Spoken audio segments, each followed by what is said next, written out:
What's up, bikers? I'm Robert. This is the B1KER Bar Podcast live stream. Today, episode 130, Fezzari Bikes. If you're not familiar with them, you will be after this episode. Before we get started, I'm going to go ahead and ask you guys to do me a favor. Follow my Instagram. Follow my Facebook. Hit subscribe. Hit the thumbs up. All of those things. They really keep me motivated and, they keep you in the loop with what's going on with the biker channels and all this and that, right? So the one thing I do want to throw out is a special thanks to everybody on Patreon. You guys are the supporters of this channel, and it really means a lot to me. It's like you could do it as little for $1, just like somebody pours you a beer, you give them $1, or as much as you want. There's a $5 tier, get a sticker pack, some other things. But realistically, what it comes down to is every time I think about getting a sponsor, I really just want to be sponsored by Patreon because it gives me the freedom to do whatever I want. And then you guys just get to hear me talk about Patreon at the beginning of this and not anybody else. So if you don't want to hear me just rambling on and on, go ahead and sign up for Patreon. And then you will know that it's not you that I'm talking to. Anyways, I really appreciate all you guys out there that are listening, whether or not you're on Patreon or not. It means a lot. At the very least, if you're on YouTube, hit the subscribe button, thumbs up, that keeps me motivated, tells the algorithm, hey, this is a good thing. Let's see more of it. And then if you're a podcast listener, which apparently more of you guys are watching or listening during the podcast rather than on YouTube, which is pretty cool. It's been neat to see that those numbers flip-flop. Anyways, if you're one of those people and you'd really like to help out the channel, swing by like Apple Podcasts, write a review over there. And that helps the algorithm tell other podcast listeners that this is the best mountain bike podcast to listen to. So with all that being said, we'll go ahead and bring Tyler on. How's it going, man? Not too bad. Not too bad. Thanks for having me. Yeah, for sure, man. It looks like you're at work. You had to drive into the office. Yeah, luckily I'm only about 1.5 miles away from the office, so it's quiet. Okay. I got 2 young kids at home, so I figure, hey, this will probably work out the best here. There you go. Well, that's a good commute, man. Yeah, it's not too bad. I was just looking at Jeep has what they're calling an e-Wrangler, but it's really like a hybrid with a little battery in it. And it was like, oh, you can drive 22 miles on battery to so your commute is 0 emissions and no gas. And I'm like, 22 miles? I was like, I'll get like one way, So there must be people like that. That'd last me a week. Yeah, right. That's rad, man. So what do you guys got? What do you guys got going on over there? Or how about this? For the people that don't know what Fezzari is, you want to just give a little interest or a little intro? Yeah. So Fezzari Bicycles, we are a direct-to-rider bicycle company. We're based in Linden, Utah, which is about 30 minutes south of Salt Lake City. And we have been around since about 2005, actually. I think the last time you and I spoke, last time you had me on was maybe 4 or 5 years ago. It's been a while. Longer? 6 years? It's been a while. We see each other. We see each other all the time. I'll probably say 3. We'll say. I feel like 3's probably safe. Okay. Yeah, it's been a little while. So, yeah, we are a direct-to-rider bicycle company. We run the full gamut of bikes, everything from, an XC race hardtail to trail full suspension carbon and alloy trail bikes, enduro bikes, e-bikes, fat bikes. We've got the full lineup of road bikes, gravel bikes, a few little prototype projects on the triathlon side. Really everything top to bottom, and we custom build each bike based on the rider's measurement to make sure everything's going to fit perfect. We have the option to customize some build options. We really focus on the quality, all the way from the design and engineering side to the manufacturing, back everything with a lifetime warranty. And then being rider direct, you're working with the team who's designing, engineering, and building the bikes, can help get those answers quicker.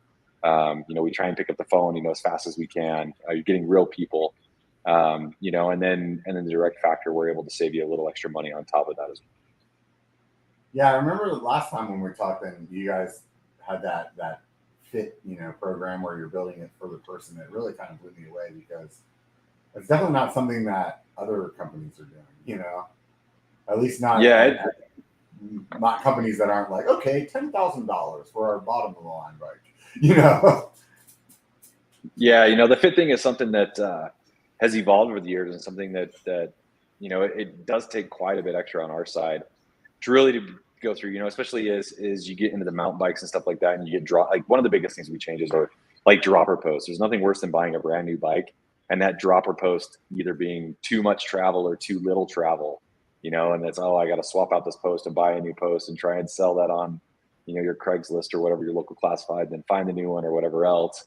We're able to change those dropper posts out, get you the right travel. It's included with your bike, or change a stem length or bar width or, any of those things to really make sure the bike is going to fit right, because no two people are built the exact same. You can be the same height, but you might have a different inseam or different torso or something like that. And we'll change all those measurements around.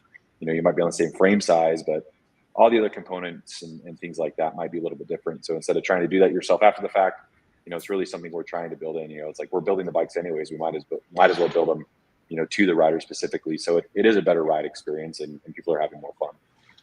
Yeah, that's something that I think, some good shops used to do, and there's still some that'll do that here and there, but it definitely doesn't seem like it's as common of a practice as it used to be. Like, hey, I don't like this seat, and they just swap it. You know what I mean? So it happening actually from the bike company itself is pretty impressive. I think that. Yeah. Go ahead. Oh, I was just saying, yeah, it's not an easy thing to do. I don't wish it upon anybody. Actually, the inventory management side has been hard. With the last few years of lead times being so long, it's been really difficult to try and get some of that, and some of that's had to come down. But luckily, we're actually sitting in a really good inventory place right now. So, we used to see lead times 2, 3, 4, 5, 6, 8, 9 months at sometimes. We're actually pretty fortunate. Our product team has been working like crazy, with suppliers and factories and things like that. That a lot, if not most, of our bikes are actually 1 to 2 week lead times right now. Wow, that's crazy. Because I know that there's still oh wow. I'm glad somebody just said something about my mic. I'm over here like forgetting how to podcast. Thank you. That's probably better. Anyways, so yeah, a lot of bike companies out there are still struggling with lead times, and that's pretty rad to hear that you guys are doing that well. I remember at one point hearing about some bike companies weren't even able to they weren't able to get the cardboard to put their bike in, and that was holding them up for like 6 months. And it's like, this is crazy. Like, so I'm like, what was the impact that you guys saw the most during all that, like, kind of COVID stuff? Lack of sleep, probably on my part. No, I'm just kidding. No, it was a roller coaster. We kind of, I think everybody was going through it globally, as we saw so many people wanting to get on bikes. And I think it wasn't just the bike industry; it was kind of everything. Is there was so much extra demand, and then things were shutting down, and we saw the ripple effect of COVID. It didn't hit everywhere at one time. It kind of went like a wave. Think of like a wave in a stadium. It kind of went like that around the globe, and so different things hit at different times. And we saw demand go up, and so it was hard to get parts. And one of the things people didn't realize is or they just didn't put two and two all the way together. And it's just kind of being in the trenches is, if we don't have one part, kind of like what you mentioned with the cardboard, and say there's 100 different pieces on a bike or whatever the number is, bike can't ship. We can't ship that out. It was, saddle lead times got out to like 2.5 years or something crazy. And that's for new OE orders. That were like, dude, just send me the bike with no saddle. I'll figure it out. We kind of have an attitude here of when we've been used to it. We've been the smaller, scrappier company for so long, and we've just kept after it.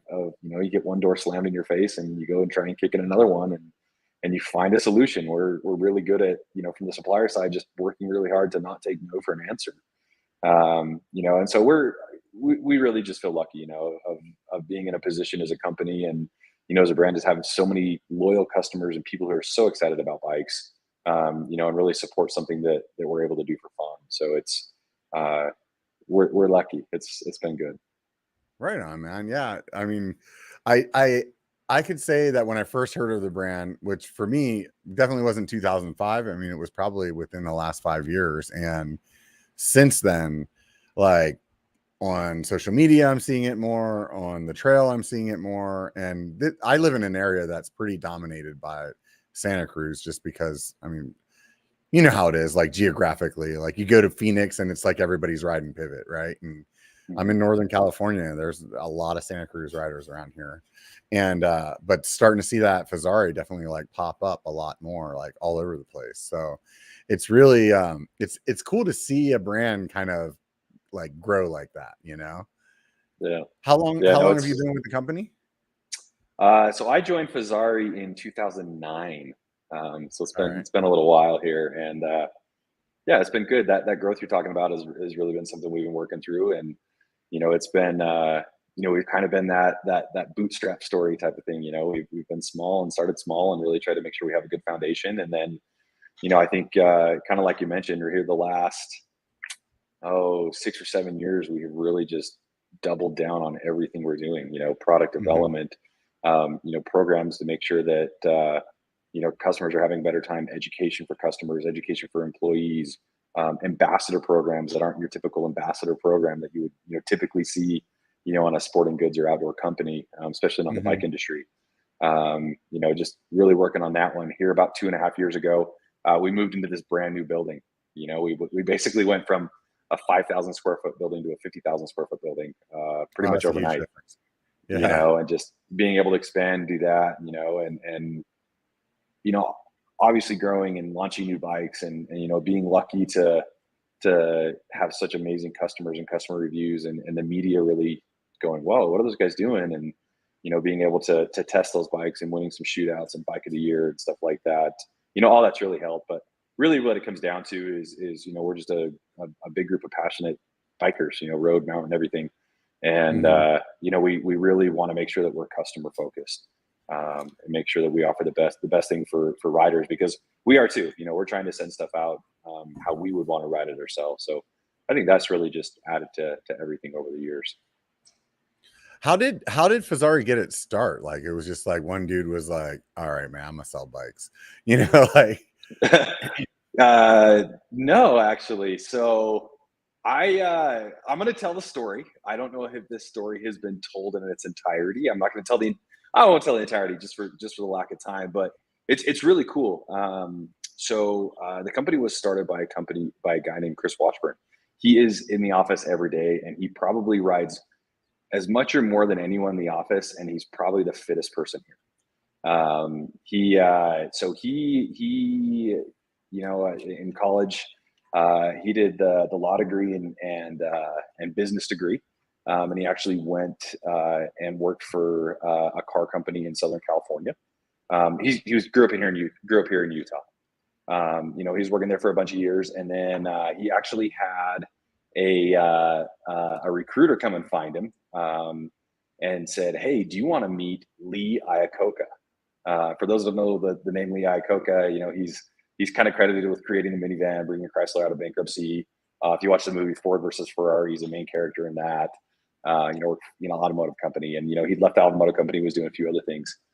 And at the time, he was working on a company doing e-bikes, and Chris became e-bikes. Oh, okay. And this is late 90s. Yeah, like that's a long time ago. That's what I was. Yeah. I was like, did I hear that right? And yep. Yeah, this is the late 90s. And so he was, got in the bike industry doing that, kind of the outdoor thing. I mean, these guys, for those that kind of know e-bikes and how advanced they are now, but these guys were making their own motors, their own battery controllers and system controllers, their own batteries, which is, mostly those are, it's like, hey, we might buy a Shimano motor or a Bosch motor or something like that, and that stuff's included. But these guys were doing all that type of stuff. And so he was actually running that company. And he was involved with that for a bunch of years, and that company ended up changing hands, and he was involved with that one, the second growth of that one. And then, just kind of like the rest of us, he had a family that was growing, and, he was traveling all the time and missing baseball games and dance recitals and things like that. And just, he wanted to get back home, and, had been in the bike industry and had kind of seen how the internet was really going and internet sales, and had this idea of like, I want to offer a higher quality bike product, direct to rider. The customer service aspect is absolutely huge to him. and it's very much that customer first aspect in everything. And so he created Fezzari, and was using his bike connections in Taiwan, and he was doing all the product himself. Designed his own website himself, just kind of like every kind of little, like, hey, I'm going to start this company. Just kind of used his own money and worked to build Fezzari, and it's just grown over the years.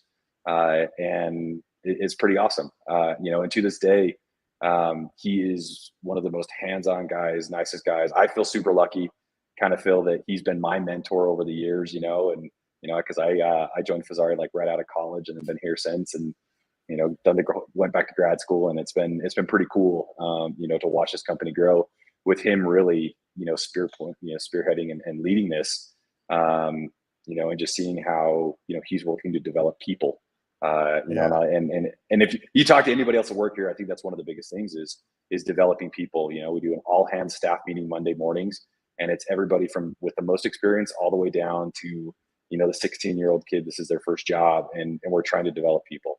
And so that mentality really bleeds through. And over the years, it's just been, develop a change, and there's a problem, and so a new solution will come out of that. And a lot of the best things we've ever done have come from problems we've experienced.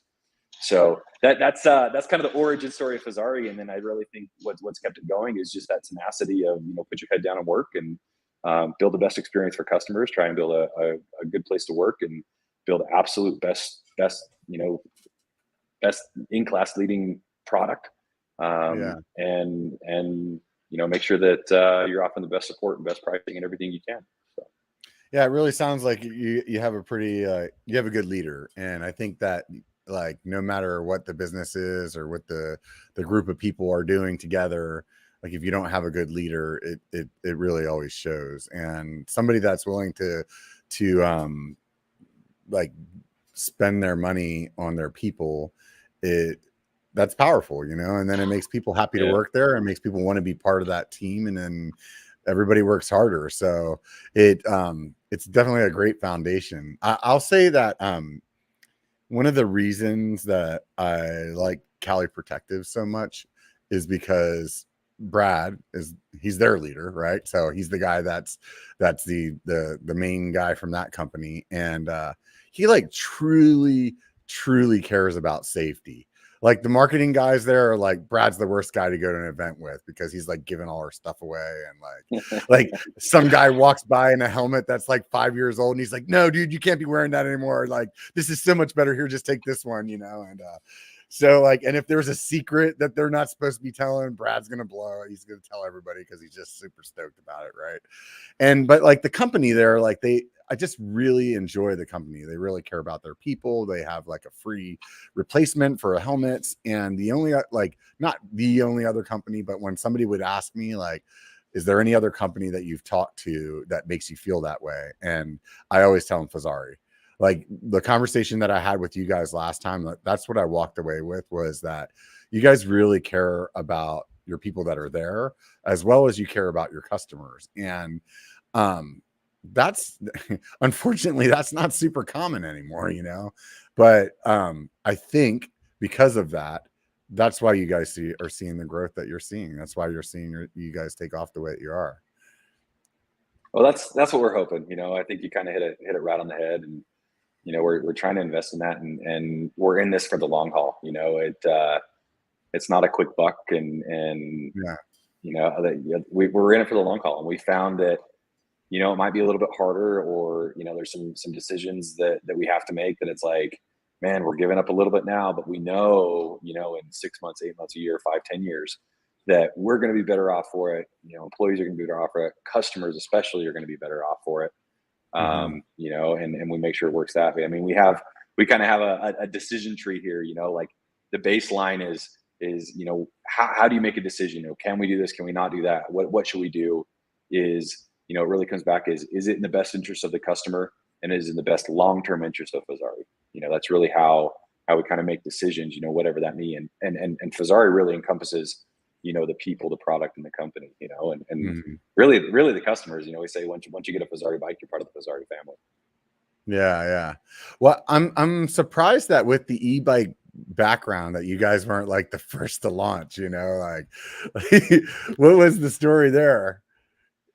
Oh man, e-bikes. I absolutely love them. I probably ride, it depends on the time of year.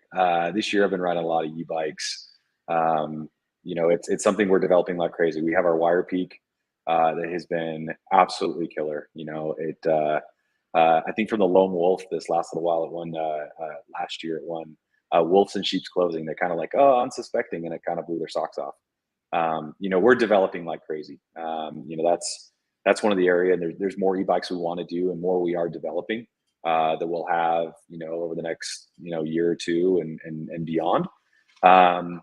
At times, man, I wish we could go so much faster on e-bikes, but like I said, kind of mentioned, everything comes back to making sure we're here a long time. And e-bikes are probably the most difficult bike to develop. Our product team, that's really my main role, is I actually work on the product team, head that up, and they are hands down the most difficult bikes to develop. But you will definitely see a lot more e-bikes coming from us over especially the next year, but even into the future. They're huge. We're big believers in them.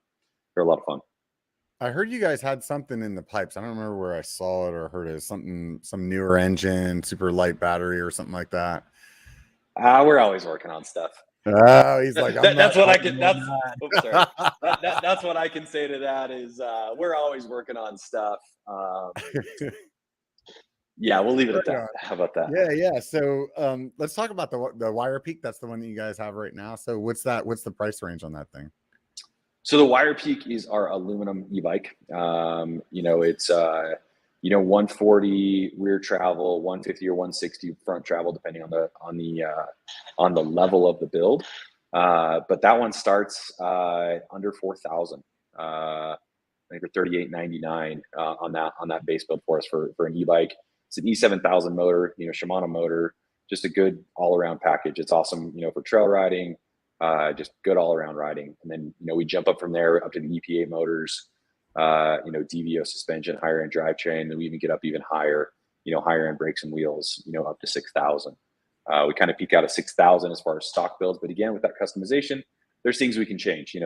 If you want, a carbon wheel upgrade or even higher end wheel upgrade or some other change, you want to go electronic drivetrain or something like that, like an Axis drivetrain or whatever, we can change around and do a lot of those things. So yeah, but that e-bike has been absolutely killer. It's been so much fun. And I think the real trick of why people are liking that bike so much and why we like it so much is how we package geometry. One of the design decisions we make in product is we look at like a full bike system. We're not just focusing on just one part, whether that's a component on a suspension bike, whether that's like just the leverage ratio. We got to look at balancing the whole entire thing of the suspension design, the suspension kinematics, how that suspension's working.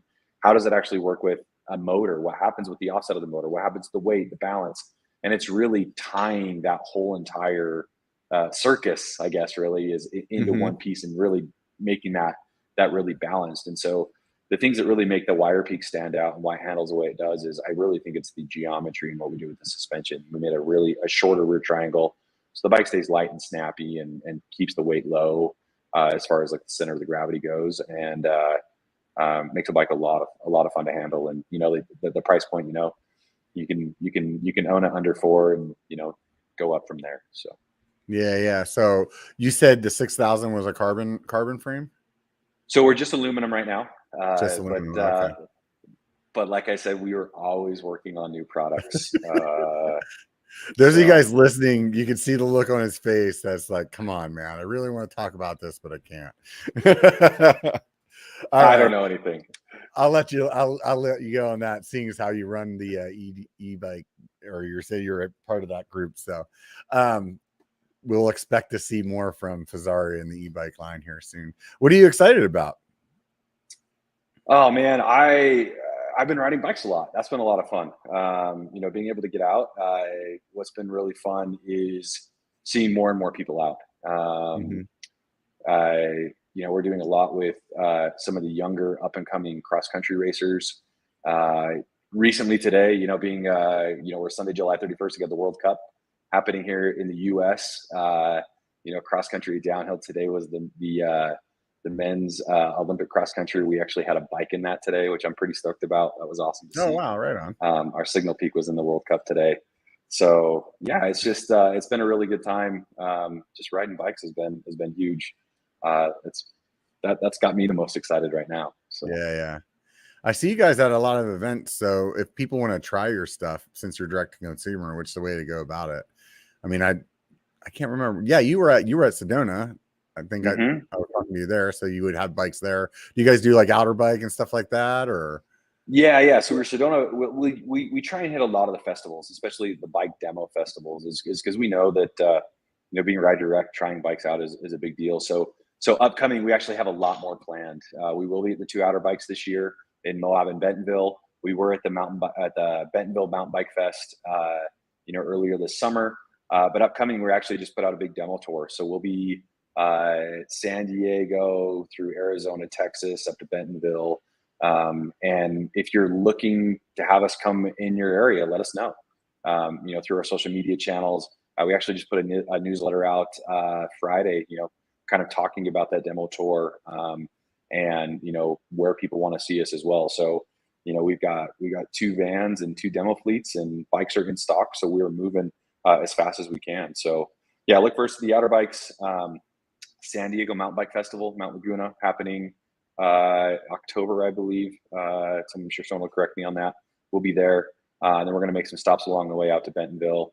If you're here in Utah, we do have demos in our facility, but we're also getting out to some of the trails here.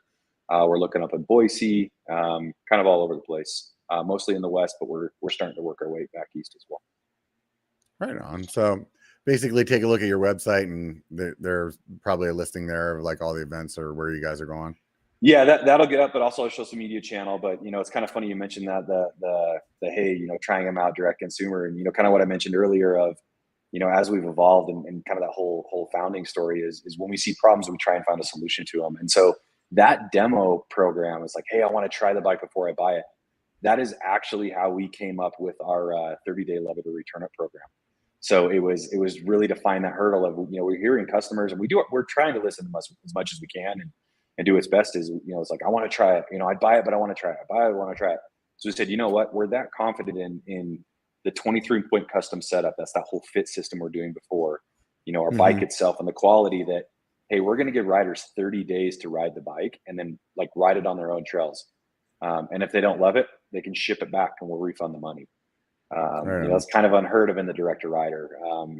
It's been about 4 or 5 years. 4 years we've been doing that, I think. And that's that's just one area where we're trying to implement, trying to change.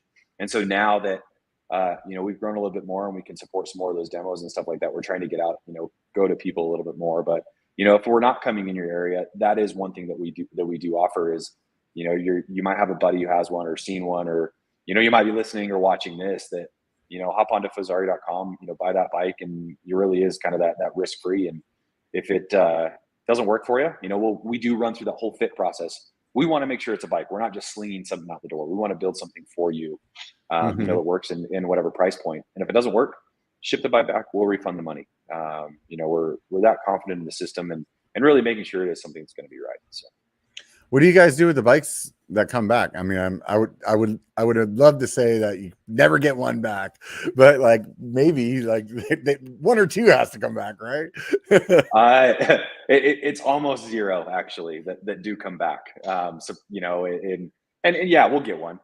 Maybe there's a miscommunication on sizing, or someone had some circumstance come up where financially couldn't pay for it or whatever else, or a spouse or significant other wasn't too stoked on the purchase. So right. Whatever the reason may be, and that's where we're at. We're more interested in just like, what, like, let's make it a good experience and we'll go from there. They usually either we'll sell them here locally out of our showroom, or they do end up on our outlet. So if you go to the outlet section of the website, that's why you'll see them there. And there might be a little bit of discount, or if there's a little scratch or something like that, you'll see that there. But that's been real difficult, the last couple of years, because inventory's been out. But kind of like I mentioned, we do have inventory now, and our lead times are quick. So end of summer riding here, fall riding, it's something we're able to do is get you a bike here in the next 1 to 2 weeks. Yeah, totally. So how do you guys go about the design process? Like you have a bunch of like somebody just walks in one day, they're like, hey, I think we need to change the whatever brand model up, and like what's the driving factor? Like how does that happen? I think probably the best thing is probably to kind of an example. You can kind of see the bike. Which way is my shoulder here? This one right here. This right here is our LaSalle 1.0. This is the first generation LaSalle. And it's painted. We did a collaboration with the Utah Jazz, and kind of see the gradient on there. Anyways, but that's probably a prime example. Is so when we launched that bike, that was it's a 150 rear, 160, 170 front. We also had our Signal Peak, which is a 120, 120 bike. And then a couple of years after, we introduced our Delano Peak, which is really, it's a 135, 150 trail bike, carbon bike, kind of does everything. And so, how we design the bikes is like, man, we really listen. We're riding stuff where we're getting feedback from, athletes or, ambassadors and customers. Like, we try to be in tune with that. And that's really where it comes from is going from there and making sure, how is this going to help a customer? Is this going to fit a different segment? Is this going to, what task are we hiring this new project to do, or new product or frame or whatever it may be? What are we hiring it to do? So the change with LaSalle 1.0 to the 2.0 that we actually just launched this year, brand spanking new bike, was really that, is we wanted something a little bit longer travel. We wanted something that could take on the bigger enduro tracks. So we bumped the travel up. Originally, it was going to be 160 millimeter rear travel with a 170 fork. And then through some testing, the shock size, we saw no downside to 170. So that's really why we put it at 170 on the rear travel. Is the shock size is the same, it's just a little bit longer stroke. So that's really where it comes from. Is we just, we start making mental checklists or real checklists of what do we want to prove, how do we want to prove it, what are pain points that customers are seeing. We meet up with our service and after sale support, and what are they seeing? Is it, who knows, whatever kind of clearance thing, or a new component comes out and we don't have clearance, or we don't have clearance, or how do we work with this, or there's something we want in the product, so we'll go to a component manufacturer and say, hey, we really like this to go this direction, this is what we're trying to develop, this is how we need your help, so it really is this, it's a recipe of how all of this comes together. And then it's a lot of we have a weekly an all hands product meeting with the whole entire product team that we're throwing at ideas. And I think this kind of goes back to the foundation is we are very much idea driven. We do everything we can, kind of have a rule here of check your ego at the door, best ideas win. That's awesome. And that's try to how we roll forward with something like that. So, collaborative process, the new LaSalle 2.0, it went through a lot. It's the only thing that transfers over is the name. It's a completely brand new suspension design, brand new geometry. We actually raced this at EWS in Italy last year, just to see what would happen as somebody's riding this on the toughest tracks in the world, just back to back to back. And that's really how it comes around. And we have the design process, but that's the thinking, on something like that. And then, you tell me how much you want to get into as far as, the design processes. It usually starts with a checklist and a spreadsheet and, geometry and suspension. And then we go from there and kind of hit. Yeah, totally. Right on, man. No, that's awesome. It sounds pretty rad. What did you start with mountain bikes whenever if the company first launched, or? Yeah, when we started in 2005, there was 2 full suspension mountain bikes and a hardtail. Is how we started. The suspension bike was at 2 different price points, and then a hardtail. And then in 2007, we added. So 2006, we added an alloy road bike. 2007, we added a carbon road bike. And then 2008, we added a little bit longer travel mountain bikes. 2009, everything got a facelift.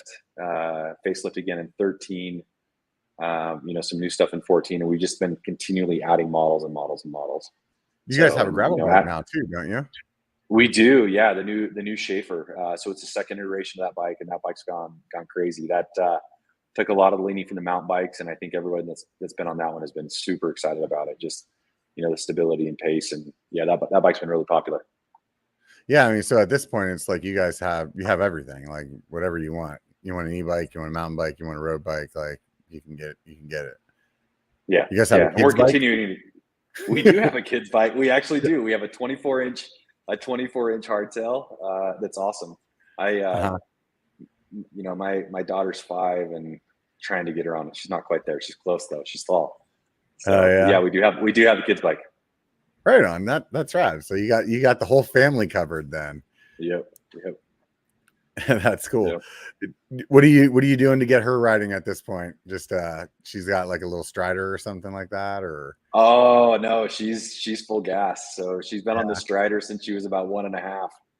And she's gone through the little 12-inch, and now she's on to I got her 16-inch. She's a tall 5-year-old, so me and my wife are both tall, but she is nonstop riding. She's asking to ride all the time. And this morning in our driveway, Sunday morning in the driveway was we were actually having races. She knows her flag colors. She knows green and white and blue, and the dog runs in the driveway, so she yells out yellow flag for caution. And so we usually have races in the driveway. She's all about it, and she'll go for it. That's super fun. Yeah, my kids were little. I remember I used to pull them around one of those trailers when they were real small, and then somewhere along the line, somebody gave me one of those tag-alongs, and then just kind of went from there. So that's cool, man. It's really cool. And the bikes that they have for kids now are just really, you can spend some serious money on. I think one of my friends just bought one for his little guy, and it's like, I think it was like almost $2,000 or something like that, Yeah. Well, what's funny is it's like, oh yeah, little kids bikes, and they're cheaper, and you get department store bikes and stuff like that, but you look at them and like the real high end stuff with suspension and hydraulic brakes, it's the exact same stuff that's going into full size bikes. We just shrink it, and it's just because it's smaller doesn't mean it's cheaper. There's the same amount of welds, and still has the same heat treat process and things like that. But does your kids bike? Does your kids bike have grip shifts or regular shifters?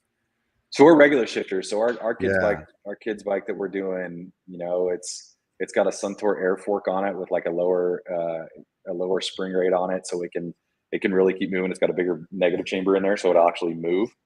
And it actually has an Eagle drivetrain on it. We put Stan's rims on it with tubeless ready tires. It's got little small lever hydraulic disc brakes. It's dropper post compatible, so it's meant to ride. It's mom and dad are riders, and so this is a kid's ride bike. And being a 24-inch, it's probably I would say a really tall 6-year-old, probably taller 7-year-old up to 12 maybe. It's kind of the age range of where this one's depends positioned. On the size of the kid. Huh. That's good though that it has that stuff like that. That was one of the things, when my kids were little, maybe I didn't look hard enough, but it didn't seem like it was easy to come across like the actual shifters and stuff like that, because ultimately what you want them to learn is how to ride a bike, right? And if you teach them how to ride on a grip shift, and then they're understanding that they're changing their gears, but then it's another thing they have to learn again, is like the muscle memory of these buttons compared to the way that another bike works. So that's really cool. That's exciting. Yeah, it's fun. It's been a lot of fun. So what do you ride? You said you ride the e-bike. What else you got? Oh man, I ride everything. I've been on a road bike a lot lately. It just kind of depends. It's usually something we're developing is usually what I'm riding, but kind of want everything. It just kind of depends on the time of year. Right now it's pretty hot in Utah, so the upper elevation, so the e-bike really up high.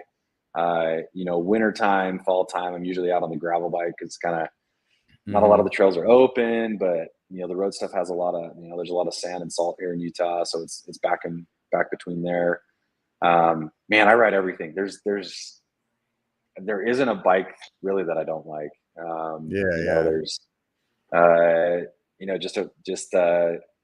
this last week I was on the cross country bike, 120 travel cross country bike. And, the week before that, I was actually, I spent some time over in Taiwan here, June and July, and took my road bike over there. And, I was road biking, on the weekends, and, 5 a.m. because it was 95 degrees and 95% humidity. So you got to start at sunrise, and, man, I love everything. I'd say I probably mountain bike the most, but, road bike, gravel bikes, I love it all. So they have any mountain biking in the Taiwan area where you're at, or? So I'm further south. The factories are in the cities. There's some stuff kind of in town, but actually up north in Taipei and on the East Coast, there's actually some pretty awesome mountain biking. Taiwan's a pretty awesome country, as far as geography goes, and everything else, people, food, all that type of stuff. So, there is some riding over there, but road biking is huge. I mean, I got out, early Thursday morning. It's a weekly thing, and there was a group of probably 60 or 70 of us.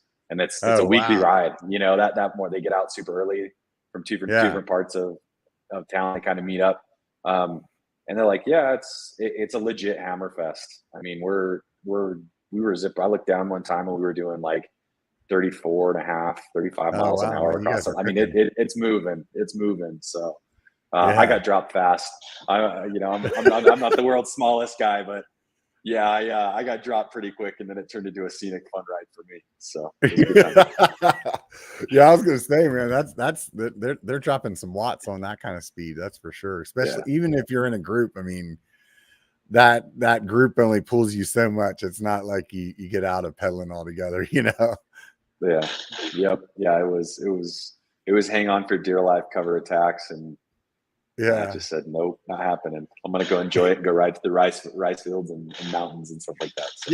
No, either way, I mean, that's super cool that you got to ride while you were there. I was in Jamaica recently and I did some riding down there, and it wasn't like some epic trail system, but the fact that I was like riding in a jungle was like that's freaking pretty cool. Like there's isn't that the coolest thing about bikes though is it's like it's so simple, but yet it's something that's just like, man, I just want to ride a bike somewhere, and it's a whole new experience. And that's the coolest thing about bikes to me is we look at them as hobbies, but it's like, man, just the experiences. Like some of the best friends I have, or some of the best conversations or best times of my life, like involved a bike and people. And I think that's universal. It's like, it doesn't matter what country you're in or whatever else, or language you speak, you don't speak, or differences you might have with somebody or something like that. But you get on a bike, whether that's road, mountain, gravel, whatever, and you suffer a little bit together. It breaks down barriers, and it's just the best thing ever. That's what I like the most about it. Yeah, 100%. No, I totally agree. So Taiwan, that's where you guys are getting your frames built, or what's going on in Taiwan? Yeah, so we're designing and engineering everything here in Utah. We do all the final assembly. Like, I don't know if you're in our conference room here, but you can, like, down over there, lights are off, but that's some of our production area, stuff like that. On the wall behind me, back over here is, back over there is our warehouse and stuff like that. So, all the design side and all the final assembly is happening here. But we use contract manufacturing like the rest of most of the rest of the bike industry. And it's coming out of Taiwan. So it was good to get back over there and spend some time with the factories. And a lot of the major componentry is coming out of Taiwan. Super sophisticated. I love that country. So it's kind of like going home sometimes. So. Oh, that's cool. So the aluminum and the carbon both come from over there? Yeah. Yep. Yeah. Some of the highest technology. So I've noticed a lot of bike companies starting to do their own wheels. Are you guys doing that, or? There's that grin again. We are not currently doing our own wheels. Okay. I will never say never on doing our own wheels, but I know that we are focusing really on frame projects right now. Could it happen in the future? Potentially. But our big focus is really, really frame projects, is making sure that's what we can control. That's really where our expertise is. But yeah, we're going to hang out in the frame realm for a little while. In the future, who knows? How do you guys go about picking what suspension you use? Earlier, you said you guys use DVO. You don't see a lot of companies like shipping with DVO. So I'm just curious into like what makes those decisions. Suspension decisions, man. I think the biggest is we ride everything. Yeah. Is that is really the biggest thing to us. And, we use a ton of DVO, but, we use a ton of RockShox. We use Fox. We are using some EXT, which is really high-end boutique brand. I think you talked to them earlier. They were on earlier this week. Yeah, and so it's really the biggest thing with us with component selection and is is we want to make sure that we're offering the very best product at the very best price and making sure that it works the best for the customer. Our goal is to offer the most value and most performance at any given price point. And so, as it comes through where we're at is we work extremely close with, especially the suspension suppliers, is because that's so integrated into our bike is, you can have the world's best shock, but if the suspension design and kinematics and geometry don't work with that, it can ride terrible. Or vice versa. You can have the absolute best suspension design in your frame, but if the shock's not working with it, they counterbalance each other. So we work really, really close with, DVO, with Fox, with RockShox, with EXT. That EXT shock that we're offering on the side is a complete custom shock. You can't even go buy it off the shelf. And we're really doing that on all of them. We're working through different tunes. Well, we'll go back and forth through a bunch of different iterations and things like that. But it comes back to that kind of core principle we've been talking about is, offering the most value to the customer and pushing those guys to make the best suspension and learning from them, and back and forth. So it works for a good partnership both ways.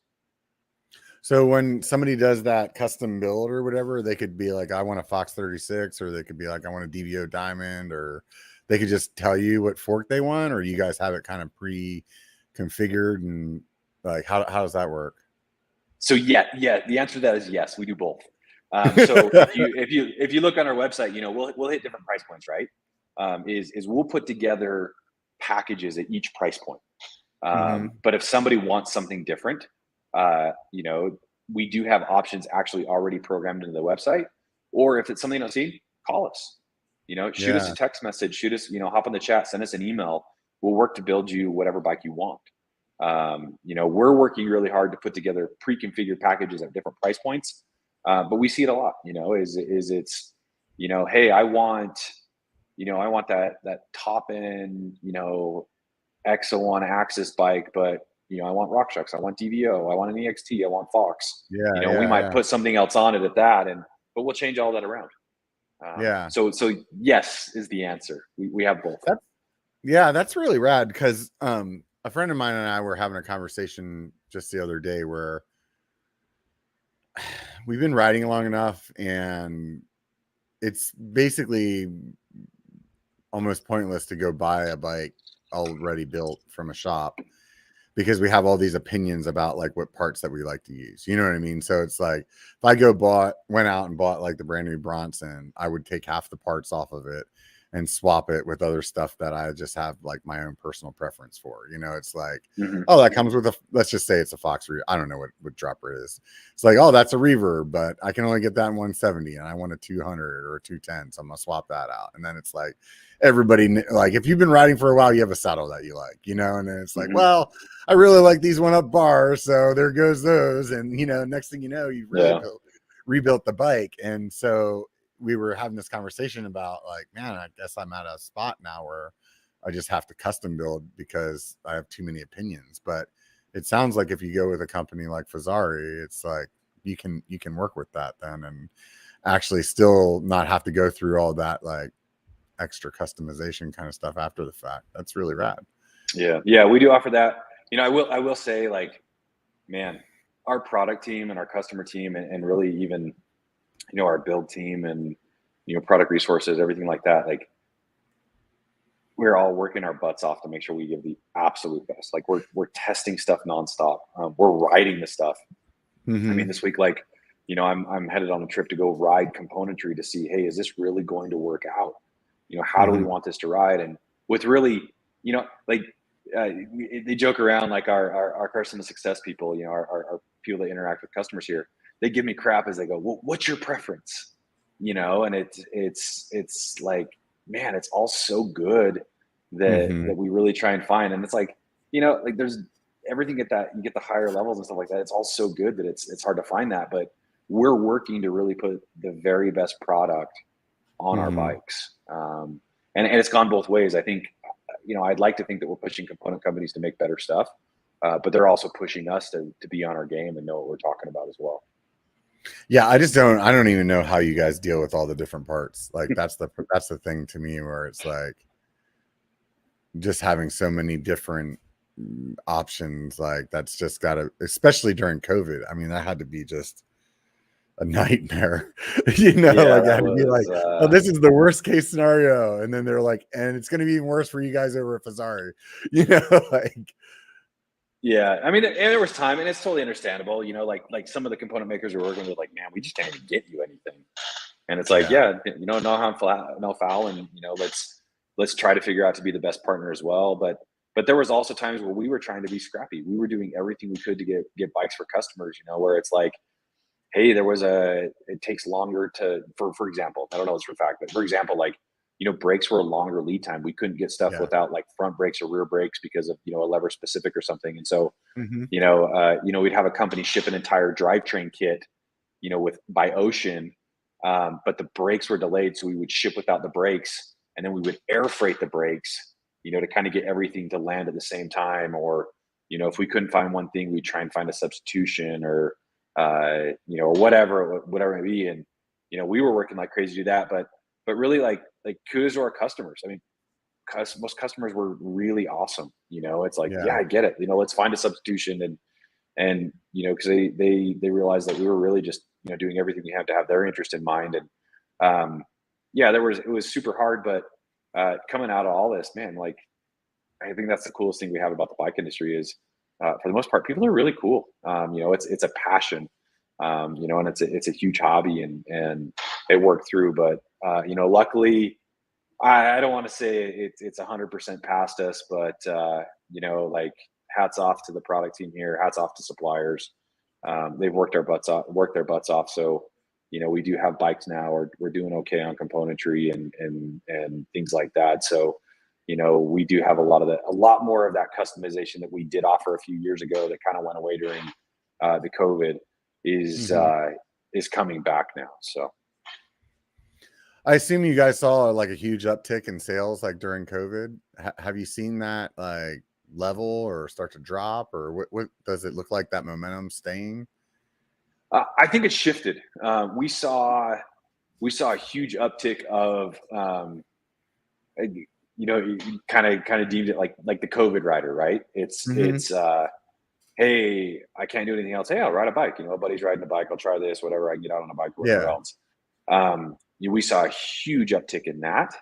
But what's been really interesting too is high-end bikes were difficult to get. And so we saw high-end bikes kind of drop off, one, because the components and parts were hard to get, but most people buying a really high-end bike already had a bike, right? Like, you know what, I can hang on another year, I can hang on another 6 months, 8 months, or whatever else.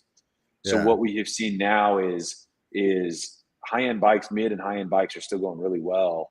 But like that COVID rider, some of them dropped off, but we're also seeing the COVID rider who's sticking with it. Like, wow, this is really fun. Hey, I didn't realize like the community and the resources and the trail networks. And so they're actually upgrading their bike, or maybe they bought like the $800, $1,000, $1,200 hardtail. They're like, whoa, like I tried a full suspension, and so we're seeing people at festivals. I mean, we saw each other at Sedona. That was crazy. And some of the other festivals we've been to, some of them have been packed. And so we're seeing people, that quote unquote COVID rider, that switcher, they switch from one hobby to now to biking. They're getting that second bike. So like, wow, maybe I will get that carbon bike or that, that alloy full suspension, or, hey, maybe I'll get like the gravel bike too, or the road bike or whatever. We're seeing a lot of that actually. So they're getting into other parts of the sport then, as well as just upgrading what they have. I mean, I feel like if you stick with biking, no matter what, you're upgrading, right? So it's like, it like comes with the purchase. You get upgrade. You get like, here's your bike and here's your case of upgrade-itis. It may take a little bit to kick in, but you're going to get it. So I was talking to this other YouTuber a couple of weeks ago, and I had bought a single speed, like fixing type of bike a long time ago just to commute on. And I have zero interest in being a road rider, but I was still upgrading that bike. It was like, this is ridiculous. That's funny. That's funny. So what is the low end? You said you threw some numbers there a second ago that were pretty low. What is the low end of like somebody wants to get a hardtail? What's that look like from you guys? So we start with our kids' bike, 24-inch hardtail. Right. Comes in, right out at $1,000. The full adult size 29er is $1,199 right now, and then we go from there. full suspension bikes. For an adult sized hardtail with so alloy 29er. We've got options. We got an X Fusion air fork right now. There's a Suntour air fork coming right now. Eagle drivetrain, hydraulic disc brakes. It's got WTB wheels on it. Tubeless ready. It's got tubeless ready Maxxis tires. I mean, internal routing. $1,200. It'll get you out riding. We do 2 levels of that. We do a little bit higher end fork, higher end drivetrain, higher end wheels. For $1,600. That is an absolute awesome high school NICA bike. They do really well from there. Got carbon hardtails. I was talking to somebody about tires not too long ago, and they were telling me what is the tubeless ready? Oh, I was Stans I was talking to.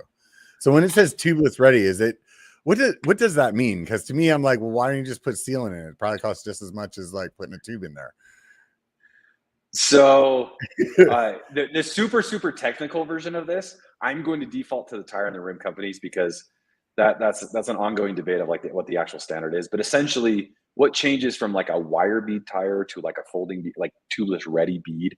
It's really the bead, right? So a lot of people think the tires hook on the rim, but what actually is holding the tire is the downforce on the inside of the bead and the top of the rim bed is really what's holding the tire onto the rim. And so that's all being standardized as far as what those sizes are and those tolerances and stuff like that. So it's really that bead, but that it's some of the sidewall compounds and stuff like that of really what makes it tubeless. So when it's got to be able to hang on to the rim. So when you were saying tubeless ready on the $1,200 bike, it's got no tubes in it. It's like a tubeless tire. So no, we ship it with tubes. We do have an option. We can ship it without that. The difference is if you were to buy a regular wire bead tire, you 100% have to run a tube in. You can pick that tire up for $40. But the tubeless tire is because of what has to happen actually in the tire itself, in the bead, and just the manufacturing of those tolerances of that to hold the tubeless seal at lower pressure. It's like a $75 or $80 tire. So basically what we're saying is we're putting a much higher end tire because most everybody should be running tubeless anyways. There's really no reason not to run tubeless unless it's, a financial issue. But the advantages of tubeless is you're able to run lower tire pressure, which is giving you traction. If you get a thorn or something like that, you can pop it out and hold it. I mean, all of those advantages. And so instead of, kind of what you're saying is upgrade itis, right? Instead of, hey, I got this new bike. Oh crap, I got to go spend $150 to change out the tires so I actually get the tubeless benefit. We're ready to go. And that's where it comes back to is we're so essentially when they get the bike, they just need to tape. When they get the bike, they need to tape the rim and buy a valve, and then they're ready and some sealant. Or at checkout, hit tubeless ready upgrade. We will do all that for you here and ship it to you, so it's ready to roll tubeless. It's done. I see. So then so it's a little upgrade. They get you in when you're standing in line. Well. Well, to be honest, it's really convenience, right? I mean, you have the know-how of having to get that done and stuff like that too. Yeah. I know you're being facetious, but we want to make sure it really offers that, and of course we want to sell it. So right. So, but I mean, ultimately, it sounds like it's a price point thing. Hey, we're trying to keep it, at this price point, and if that's what you're looking for, then go for it. But for those of you that aren't, then here you go. That's kind of what it sounds like. Yeah. And for those that are comfortable doing, more maintenance, and it's I can pull the tire off, I can pull it out, I can source the valve sealant, and I understand the taping, and I understand how to do this. Yeah, by all means, But those that don't want the convenience, changing the oil in your car is super easy, but most people use a Jiffy Lube Doc, whatever, and pay their $65 or $30, whatever the price is on an oil change. It's that same time. We offer that service just to, we are willing and wanting to help customers as far as they want to be helped. Yeah, I have to keep that in mind sometimes. I don't change my own oil because it's a pain in the ass to get rid of the oil, but I definitely do a lot of my bike work. But I think that came personally, I feel like it comes from I grew up, we didn't have a lot of money. So if something was broken on my bike, I had to figure it out. You know what I mean? And, but I forget that some people don't know how to change a tire. And I'm like, what do you mean you don't know how to change tires? Learned that when I was 6, it's so it's just, it's one of those things that I guess, when you've been riding or into bikes for a long period of time, there's a lot of things that you take for granted. And I think some of it is maintenance, it's hard to remember, what it's like to not have that experience, so it's interesting. Yeah. Well, I think with that too is, kind of like you mentioned, like, man, so, I bought a new to me super old house a few years ago, and it needed some remodeling work, and I had no idea what I was doing, and so, I'm Googling stuff and, asking people around and asking contractor buddies. I'm like, how do you not know to do that? That's super simple or whatever else. And, I think sometimes as bikers, especially the more experience we have, we tend to fall in that camp a little bit of, well, how come you don't know how to do that? Like that's so simple. And, one thing that, if this is the, hey, what could you change about the bike industry, or what could you change about the culture, or whatever is it's, hey man, everybody's got to start somewhere. How do I be an asset and a resource to the person starting somewhere of like, cool, let's talk through that.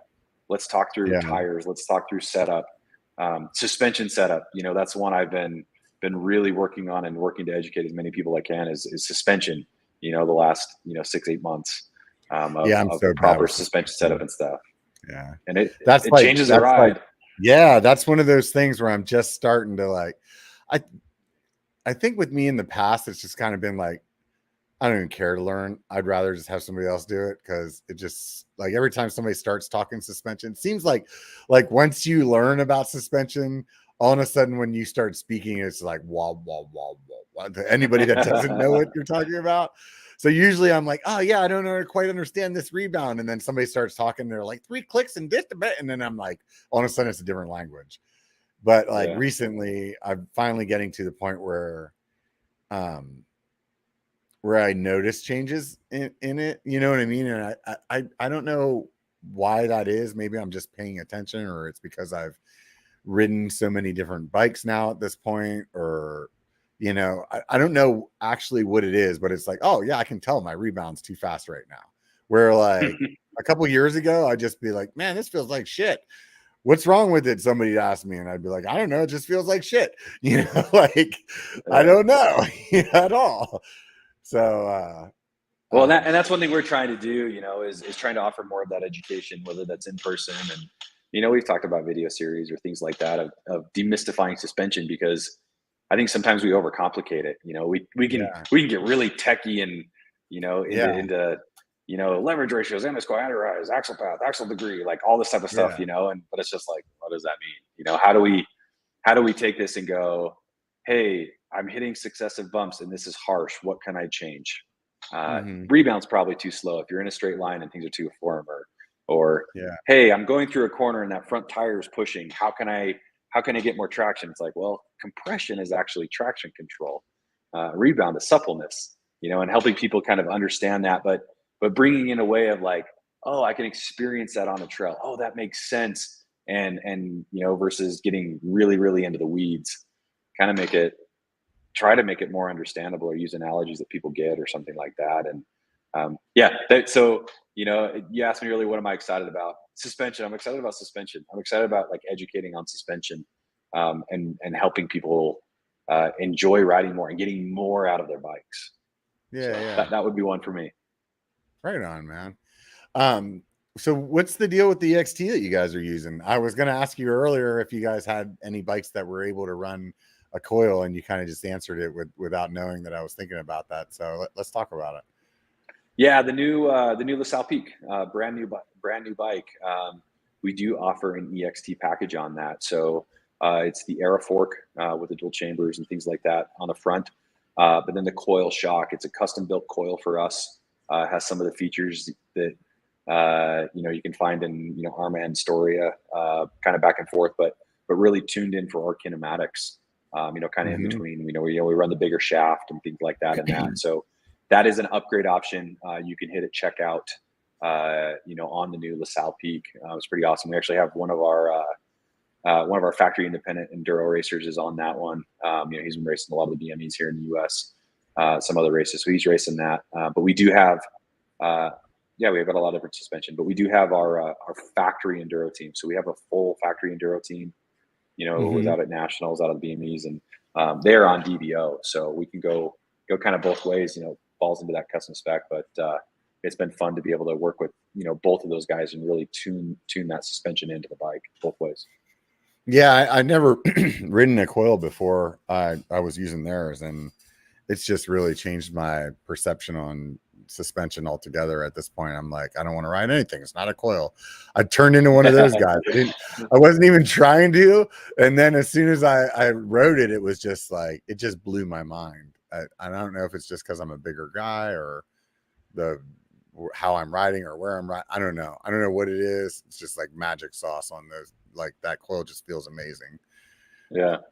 You can do a lot with that. It's about traction and stuff like that too. But, I would even dare say that the bike probably got set up properly for you. You wouldn't believe, like, man, I've, we've come across festivals or whatever else. We'll go ride with people, see people in trail, we'll follow people or whatever else. And these are super, super, super seasoned riders. And you're seeing their suspension setup and you're just going, oh man, it's like, okay, how can I offer a tip without being a jerk? Or whatever else if people are susceptible to it. But that, man, setup goes a long ways.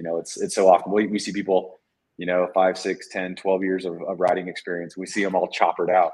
It's like, meaning they're using a lot more rear travel than they're using front, but it's like, how do I balance this? And, suspension setup is absolutely key, getting that suspension, the sag or preload in the coil, same thing, and then balancing front and rear so they're working together on a full suspension bike. Like that is hands down like the biggest thing you can do with suspension for control. But yeah, there's no doubt those coil shocks, they work well with traction, but kind of one word of caution to those listening that are like, oh, coil, like your bike has to work with it. Kind of what I was mentioning before is, you can have the absolute best shock in the world, but if that suspension design isn't tuned or working properly with a coil, it can be really, really bad. Vice versa, So you got to make sure it's a bike that's really going to work with that system. And more things are coming around to be able to combat some of those issues. But it's very much a harmonious thing that has to come together. Yeah, to make a long story short, the way that the frame moves has to be conducive to how a coil works. So it's not like you can just take any air shock off and put a coil on any frame. It might not. They may not play well play well together. Yeah, that's the short of it, right? Yeah, come over to my new YouTube channel. I'm starting in a year, and I'll talk about suspension. I'm just kidding. There you go. Right? I'm just kidding. It's all right. They got to work together. They totally got to work together. Yeah. So you guys work with SRAM a lot? We work with everybody. Do me a favor that we work with. Do me a favor and tell them to come out with an Axis 200 millimeter dropper, and they can take my money. But until I have been asking for that for years. What is the problem there? Like, what are they telling you? They're not telling me much. Yeah. No. So it's just like, I think it comes down to kind of any business. Kind of why we were slower on some of the e-bike stuff is you're trying. I wish everything was a passion thing, but sometimes you got to put the business hat on and go, hey, what development projects can we really work on at the time? I know when I was asking for it a couple of years ago, they were prioritizing the 27.2 dropper for the gravel side, and that's one of the good things, but one of the monsters of being such a large brand and you really have a complete line of mountain and a complete line of road is how do you balance that back and forth? I think that's really, really kind of what was holding it up. And actually the more I've learned about droppers, we're like, man, how can a dropper be so expensive? But they are like some of the most high-tech suspension. It really is like suspension of how everything is working in a lot of those type of things. I think that's part of it as well. But yeah, I'm with you. Longer droppers for life. That's how we're building bikes. Like I'm tall. I'm 6'4". I picked up a 1UP 240 mil travel. And I still got it out of my bike like an inch. So, and your frame is your frame like that. The like insertion on that is like it still fits. Yep. So we've actually worked really hard on that. And you asked earlier, like how do you go about design? that's one thing we really look at is we try and solve problems completely different, and so Yeah. it's, hey, how do we make sure we have long droppers in bikes but still have two bottles? So if you look at like our Delano Peak, for instance, which is that carbon trail bike, hands down a number one seller. If you notice on the C tube, it comes down and there's kind of like almost like a nose on it, kind of a little angle. The whole reason for that is so we could put a bottle on the C tube, but the riv nuts, the threads that hold the bottle on, will actually sit in front of the dropper posts, so we have that really long insertion. Oh, there you go. So we're trying to think through problems like that, and so yeah, insertion. So we've actually had some women riders with long legs that are riding our small Delano that are putting like 170 mil droppers in a small. Oh, wow. And it's crazy. working. Yeah. So on the trail bike and the enduro bike as well. Yeah, that's the downside of the Santa Cruz changing their, I mean, that's what I primarily ride, and they changed that shock position so it kind of like splits the seat tube. And to put a 200 in, I think the last model that I had, so that would have been like the V2 Bronson, like I had to take the dropper apart and like turn the way that the thing was being actuated so that I could actually get it to fit in there for me. Where now I have a 200 in, but I think that's as far as I can go on the Bronson. My tall boy, I have a 210 in it, and I don't know. I'm like definitely in that camp of I want to like push a button and just see my seat disappear. I want it to be like Inspector Gadget or something. It just like lays it flat down against like the top tube or something. I don't know. You know. So yeah, those design decisions, like they're hard to make. I can't speak for Santa Cruz. Those guys do absolutely. No, I have nothing respect for those guys, but I would imagine it's probably a design decision where they prioritize the suspension over dropper insertion. With their current layout, right? And that's something that we're trying to balance is, what are we doing with our suspension design, but we want to hit that dropper, our bottles working, or, whatever the feature may be, different drivetrains with different chain lines and hub spacing and brake spacing, and how is this all working, and then throw e-bikes on top of that, and that's a whole nother story, because you got to deal with a motor and a battery. So you guys have 2 bottle cages on all your frames? On most of them, so Delano and Signal get them. LaSalle V1 has 2 bottle on most every size. The second version of LaSalle, it's only 1 bottle, because we wanted to really look at what we were going to do with suspension. And we're seeing, as a 170 bike, it's a bigger bike. And so, we're seeing more people, again, just talking to customers, shuttling or bike parks, or, they're doing rides where they can come back by. Hip packs are getting better and stuff like that. So that one's only 1, just because, kind of as mentioned, of, suspension design and geometry and stuff like that. Yeah, I don't think it's a big deal to only have one. I mean, I sometimes will use 2 bottles on my bike in addition to the hip pack, just because since I started wearing a hip pack, I've like completely given up on a Camelback. And there's other ways to get that second bottle on your bike. There's like this one company that I get some stuff from. They I can't think of their name right now. Anyways, they sent me a strap. It's like a rubber strap, but it has like, it kind of almost looks like a tube strap, but they made it so that you could put a bottle on it and then just strap it to your bike. I mean, I think originally their idea was a beer can, and then it also works for a water bottle, so you can make your decision on which one you want to carry. But yeah, like that, or there's some different solutions too. I think even with like I had a fid lock before on like zip tied to my top tube, like right next to the seat. So that way it would be like, well, every once in a while, if I really want an extra bottle, it's there, but then it's not like, it doesn't look like there's like some kind of cage system, you know what I mean? Like strapped onto your bike all the time. So there's definitely some ways around it. And I think for the most part, go ahead. I'll say, for me, like, it's hot. I drink a lot, so I'm more than a 1 bottle type of rider. So I've actually got a hip pack that, if I needed to, I can throw 2 bottles like in the side, or just like 1 like in the pouch or whatever else. that's worked well for me. And, I've done multiple 5,000 foot days on stuff like that. So it's just more options. And that's the coolest thing. Like we have as modern bikers is like, man, the number of options we have is just like, it's awesome. And the access we have to that, the access we have to information, decision-making, reviews, like all that type of stuff. I think that's cool. I think that's awesome. We're lucky. I drink a ton too. And my hip pack has 2 bottles. Then I'm putting 2 more on my bike. And to be honest, the ride I did yesterday, I took a water filter with me so that I could just fill up my bottles while I was out on top of the mountain. Cause I was like, dude, I'm like a leaky camel or something like that. Like I drink a ton of water, but I don't retain any of it. So us big guys need to drink a lot. I like to joke that I'm a semi truck. I don't move very fast uphill, but I can go for a long time.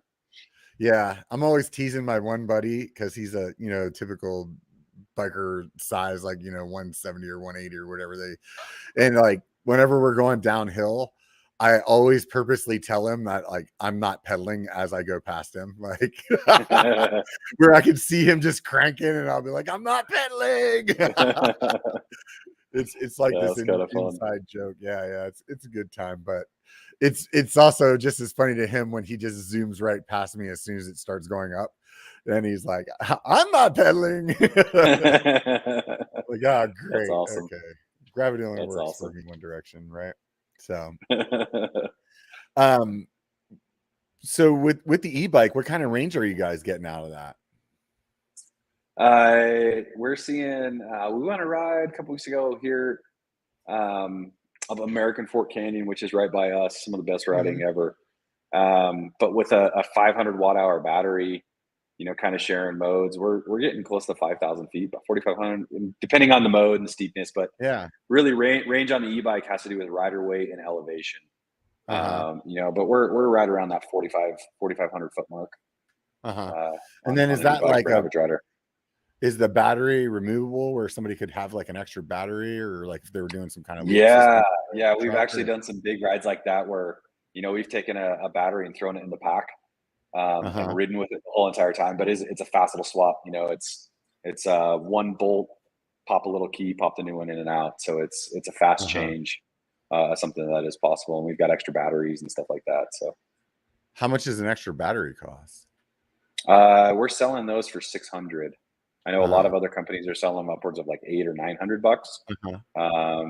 But we've got our battery available from us for $600 as an extra battery. So, and you can charge ours on and off the bike and however else. So. Oh, that's cool. So some bikes they don't like you have to have it on the bike or something like that to charge it.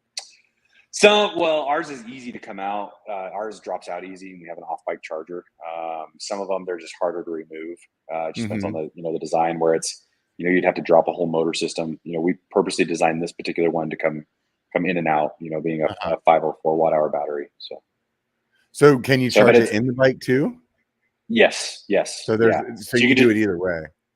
Yeah. And the reason why you would charge it off the bike is like, here, especially the US, or especially Western US, is a lot of people tend to have garages or somewhere else. But if you live in an apartment or, a city or something like that, and you want to charge your bike, you might not be able to, have an outlet or charger where you have, where you have to store your bike, or it's a detached garage or, an apartment complex or something like that, or in your city, whatever else, that you can pop them out and take them in. Also, lithium ion batteries, if you're in an area that gets super cold, you want to charge them, you kind of want to be at a roomish temperature, you can drop down to the, 45, 50 without any issues. You can be up at 100 degrees or whatever, but there's kind of an optimal like temperature to be charging in. So if like something's like totally cooking, if you're in Phoenix and you don't have an insulated garage, and your garage has to be like 125 degrees, you'll probably be safe, but as an extra precaution, you can always bring it in. But that was the whole idea. I didn't really think about like people that live in, because there's some apartment buildings by me where like they have bike cages and stuff like that, or like even if you were riding it to work, like some people can't bring their bike to their desk or whatever. Like they have a spot in the building that you could leave your bike in, but then you can't charge it while you're there, or if you need it to, or whatever. So no, that's really thoughtful there. I really want to get an e-bike, but I just keep wanting a different analog bike. So it's like whenever I tell myself like, okay, this year I'm going to buy an e-bike because I have all the bikes that I want. And then I start wanting some other analog bike. And then I'm like, so maybe one of these years I'll finally get around to it. I think what I need to do is like, I just need to pull the trigger because I have a hard time like envisioning myself using it all the time. Like I feel like I ride analog bikes like a lot, and there's certain aspects of that I really enjoy. I have tried an e-bike before. I did like it, but in my mind, when I would use it would be like, there's a local spot that we shuttle sometimes. And I always think to myself, man, if we all had e-bikes, we could get just as many laps in and not have to deal with like 5 trucks. You know what I mean? And so like, to me, like, that's when I really feel like I would use it. Or like, maybe if my time was really limited and I wanted to do, okay, well, I could still do this like 25-mile ride and have all the fun associated with that 25 miles, but not have to have, the 3 or 4 hours, whatever it's going to take me to do it, Exactly. Yeah. That's the advantage there, but, I don't think analog bikes are going away. Yeah. They're so fun, and just there's something fun about being human powered. Yeah. That being said, it's hard to wipe the smile off my face when I'm on an e-bike. So I don't know. You can't go around. Aren't we spoiled? It's like, man, there's new products coming. We're spoiled. I love it. Yeah. It's awesome. Yeah. I feel like, my personal opinion is, I feel like there's going to be a point where an e-bike and a regular bike is the same bike. Like, you just like take out the e part if you don't want to use it or something like that. That's my like crystal ball of the future. I don't know if I'm right or not, but we'll see. I can't confirm or deny that. Yeah. Yeah. No problem. Everybody listening, you can take that however you want. Invest in Fezzari. So you guys have basically, it's like 3 different models of the mountain bike, or what I'm so like bad with the names. You keep saying them like. Okay, so suspension, it's regular suspension. It's 4 different platforms. So we start with the Signal Peak, which is the shorter travel. The XC Race, or I've been using the term Fun Country. It's a fun. Because you're a marketing guy, you're like, down country is not good enough for us. We want Fun Country. No. Because I'm a big guy, and riding from point to point isn't as fun for me. But this bike's fun to ride. The racing, turning myself inside out, doesn't get me very far, very fast. But even when I do that, but it's still fun. So that's the Signal Peak. It's a 115, 120, or a 100, 100. From there, we step up on the carbon bikes to the Delano Peak. Which is a 135, 150 carbon trail bike. We have a similar alloy version of that one in B1KER Bar Cascade series. They're different names, same frame, just different build levels. A little bit confusing, but they are the same bike. That bike's been awesome. And then bigger bikes, we've got the new LaSalle Peak, which is that big enduro race bike. The thing about that one is, I have probably done more 4,000 or 5,000 foot climbing days on that bike than I've done on any of our bikes. Really? The bike just climbs phenomenal. I climb for the descents, so it's, being a 170 bike, like, we even joked of like not even calling it, figuring out a different name for 170 travel or something, because, that's going to scare people off. But the way that bike pedals is it really pedals like a 150, 140, 150 bike, just how efficient and comfortable it is. And then anything it's technical with that wheelbase. It is, yeah. Do you guys have do you guys have a mullet in the lineup? So it's not a stock configuration, but we can put the mullet on the LaSalle Peak Enduro bike. And then it doesn't really mess with the suspension or anything like that. Just kind of maybe drops the bottom bracket a little, or. Yeah, so it kind of it slackens the whole bike out a little bit, but we do have what we call a GA link, so geometry adjust, that raises that bottom bracket up and kind of steepens the head tube angle back up a little bit. But like we work with Richie Schley, one of the kind of the free ride pioneer guys. I grew up idolizing him, watching him in all the movies and stuff like that. We work with him, and he actually runs his as a mullet. And I know there's a few other customers. depending on the track, I know a couple of our enduro racers, if it's really, really steep and really tight tracks, we see a lot of that in Europe. They might run a setup as a mullet or something like that. I'd say most people are running them as 29, but they do work as a mullet as well. Interesting. Yeah, I'm starting to. For those that don't understand mullet, man, it's like, what's a mullet? It's 29 in the front and a regular 27.5 in the rear. If people didn't understand, what that is. No, that's what I get caught up in the jargon. So yeah, no, that's good. That's good that you said that.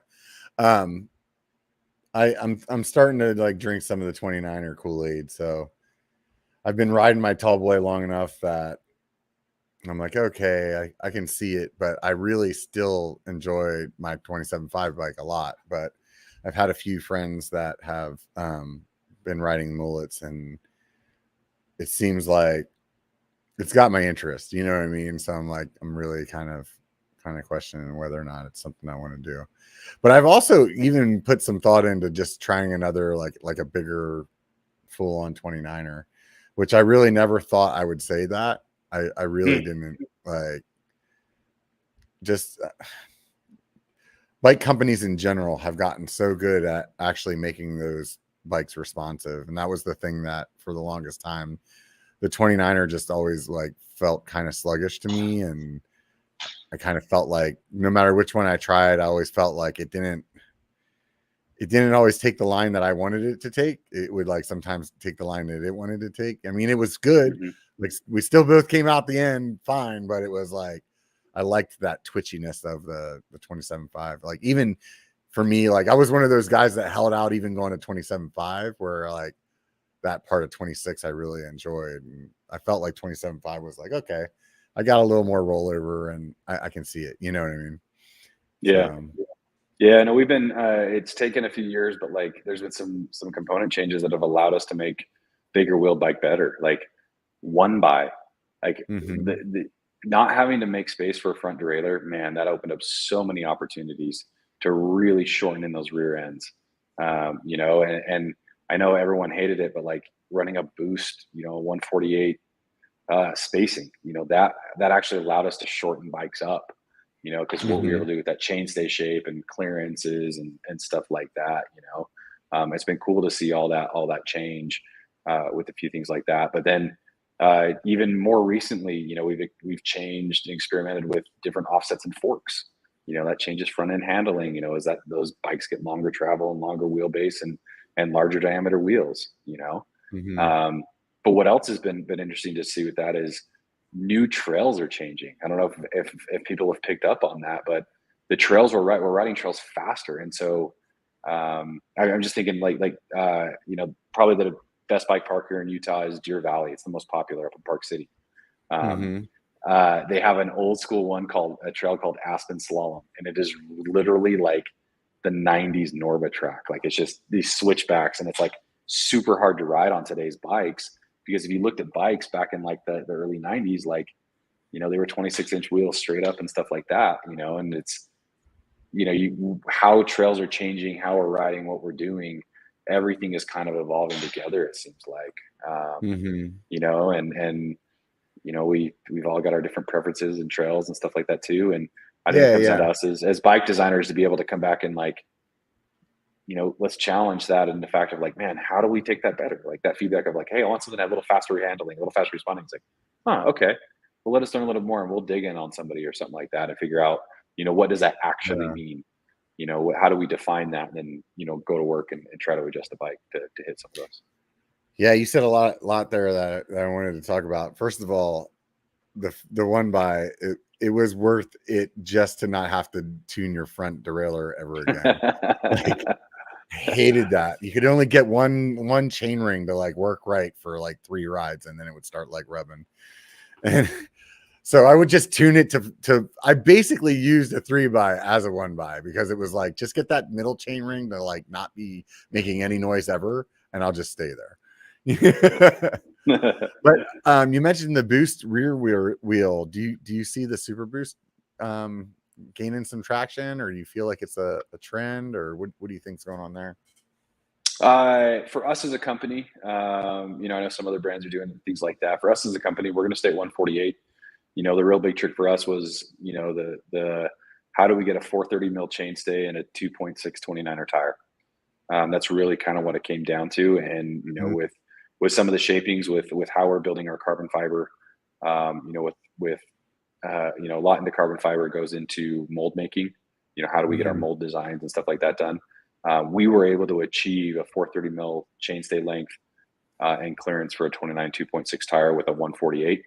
But that also allowed us, you know, in sticking with the 148, it allows more options for hubs for consumers if they change something down the road, drivetrain options, chainring availability, offsets, you know, crank spindles, all that type of stuff. So, you know, I can't speak for other brands, but for us as a company, we're gonna stick at 148 for the time being. Yeah. I haven't heard many people like talk about it in a way where they feel like it's just gonna take over. So we'll see how it goes. You never know with bikes, right? Yep. So shoot, what else was I gonna say? I'm drawing a blank right now, so we'll just go ahead and move on from that. What kind of brakes do you guys put on your bikes by default? Everything, whatever's performing the best. Yeah. So it doesn't really just, you guys don't necessarily always build with SRAM or Shimano, or it's not one or the other. No, it's kind of, you know, price point, availability, timing, things like that. Like we use, you know, we're kind of open to everything. You know, as things change, and you're seeing kind of the race, like it goes back and forth, and whoever's building the best thing at the best time. I mean, we don't even stick to a model year. You know, is we'll roll out new product as it's ready. You know, or we'll change stuff when we want to make sure, like, you know, we have the latest and greatest on something. You know, so we try and hit things as fast as we can and plan our inventory. So when the new item is available, you know, whether that's a frame, you know, that's available, or you know, somebody changes something on a drivetrain or suspension or brakes or whatever it may be, we're trying to get that into consumers' hands as fast as we can. Yeah. I've been seeing like some people be super excited about SRAM Axis and some people not so much. What are you guys seeing in your sales? Do you see, like, are people buying that more, or do you feel like it's not really like what the majority of the people are looking for? My crystal ball tells me that more and more and more drivetrains will be electronic in the future. Yeah. It's I love it. Personal opinion, absolutely love it. Do you have to have it to have fun on a mountain bike? Absolutely not. Or even a road bike or a gravel bike. You know, there's some cool convenience thing. I'm kind of a data tech head, you know, so I can hook that up to my Garmin and I can see, you know, I can look and see how much I'm using each gear and when and all that type of stuff. Like, that's interesting for me. We do sell a lot of electronic drivetrains. You know, we do a lot of Axis. Drop bar stuff. We probably actually do more Axis than not. Where do you set that up? What Garmin are you using? I have an 810, and so you can actually. So it's like a feature with it. Yeah. I use the 130 just because I like how small it is. So I just so I definitely like miss out on some of the feature sets, because I talked to Garmin on the podcast a while ago, and there were some things that they said, and I was like, that sounds really cool, because I like data too. But it's like, I just love how small that screen is. Like, that's the only thing I don't like about the 8 or the 1000 series. I don't remember what the numbers are, but it's like the screen's just so big. And it's like, as a YouTuber, I don't think that most people want to see this like huge computer on my, I guess I could mount it somewhere else, but I honestly just want to be able to look down and see like a little bit of data, but then like look at the majority of it later. So check it in your hip pack. No one has to see it. Yeah. You see your shift data or whatever else. So yeah, it's cool. You can't see it there. You actually have to get on the desktop app and stuff like that. Yeah. Integrate everything together. But it's fun to see, like, oh, I'm actually really using my gears or not using my gears. And you can kind of, I mean, if you get really, really geeky, you can actually take a lot of that data and you can export it in different formats, and you can actually overlap stuff yourself. You know, so if you get into like, you know, you can get into like ShockWiz and you can see your suspension data and like how that's working in different areas if you're running track. And, you know I've talked to quite a few of like the SRAM World Cup mechanics and stuff like that. And they don't really sell it to the public, but they actually have an option that you can actually put a brake sensor onto your rotors, and you can tell when you're braking. And so they'll actually run courses in, you know, like the World Cup, for instance. They'll run that, see where they're braking and see where they can pick up time and stuff like that.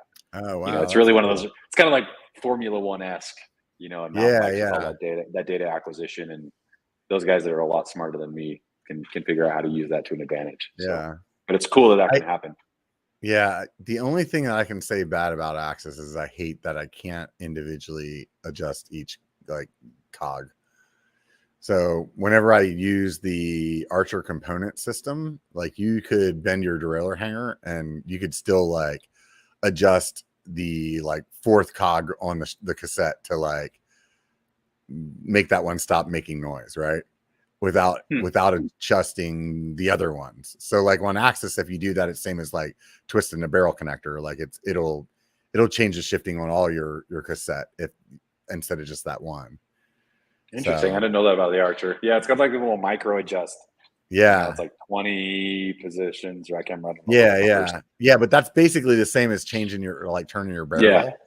Where Archer, like honestly, when I took my Archer off, my derailleur hanger was all dinged up. Like it was like definitely not right. But I would like, you'd bang it off of some rock and you could just like, even while you were riding, kind of like the micro adjust on the Axis, you could just adjust it.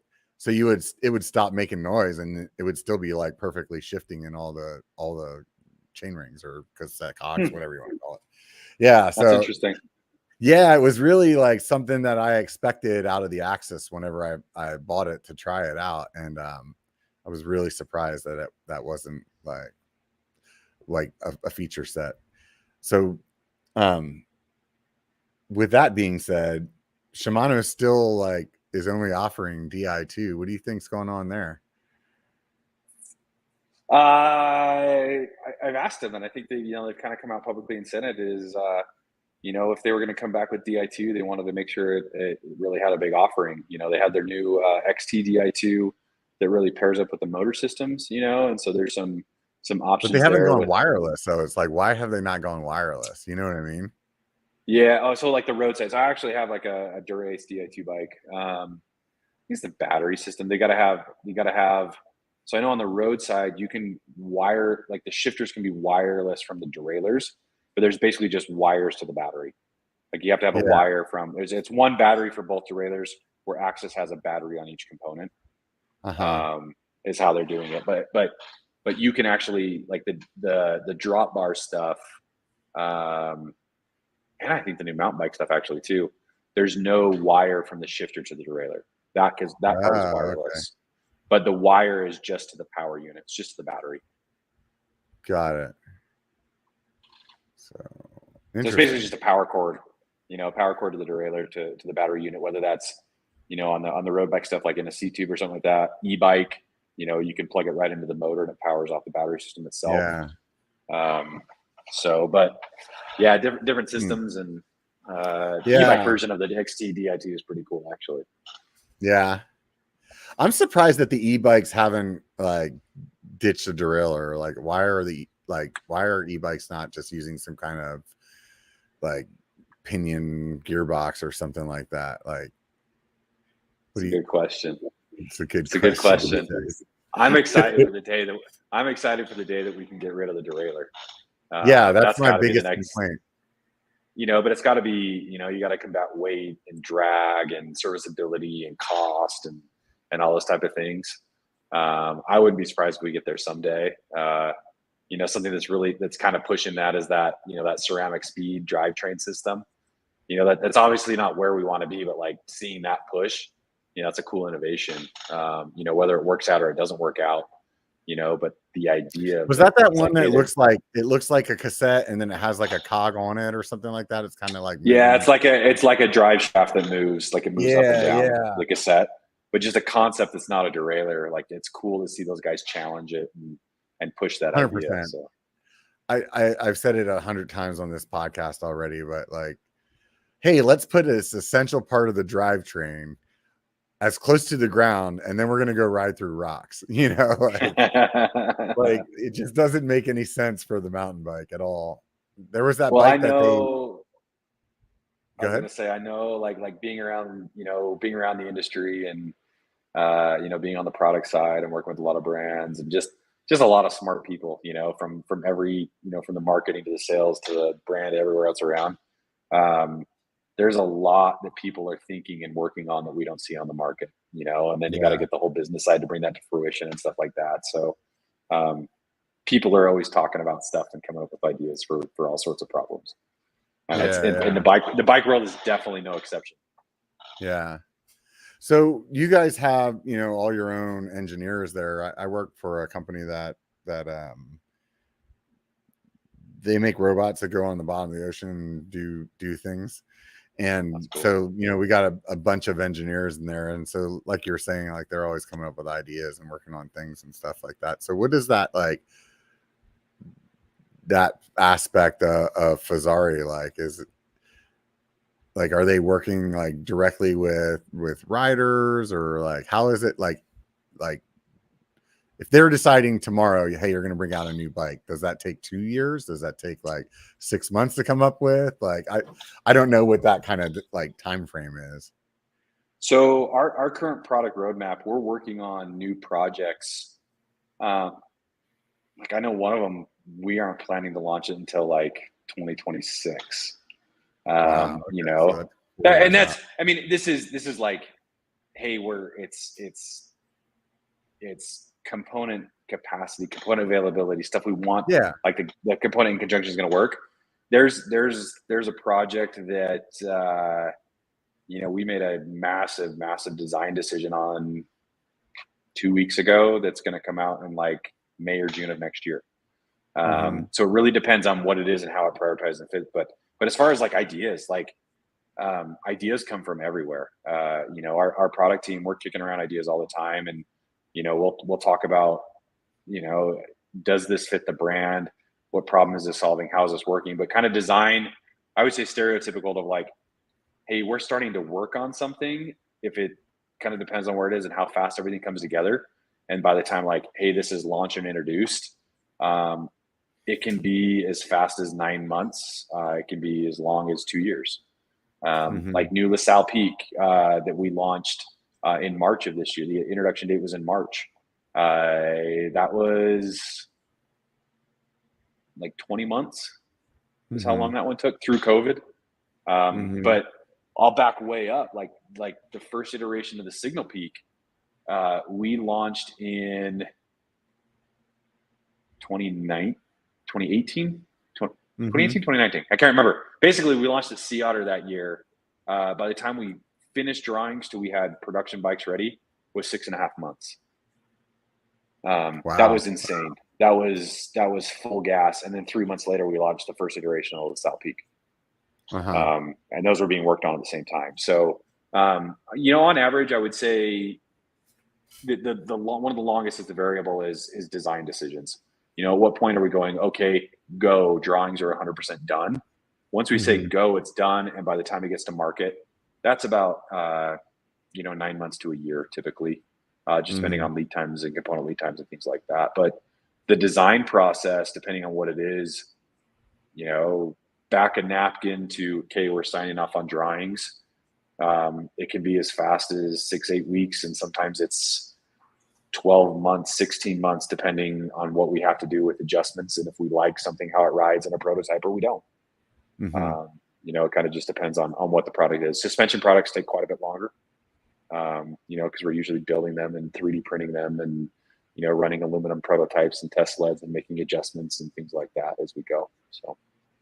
Do you guys have like an engineer that they just stick with that one bike, or do they kind of like go through all the models? Because I mean, you have so many different models of bikes. I would imagine that you're kind of multitasking that time frame at all the time, right? So you're like, hey, we're upgrading our road bike at the same time we're upgrading our XC bike, and we're upgrading this model of the whatever mountain bike, and then you're kind of switching them, as they're going through the process. So I mean, is it just like the collective group of engineers always work like all together on all the bikes, or is it like one guy does the mountain bike and that one guy does the gravel bike or gal or whatever? So the way that we've set it up is we kind of work on, we're working on strengths, right?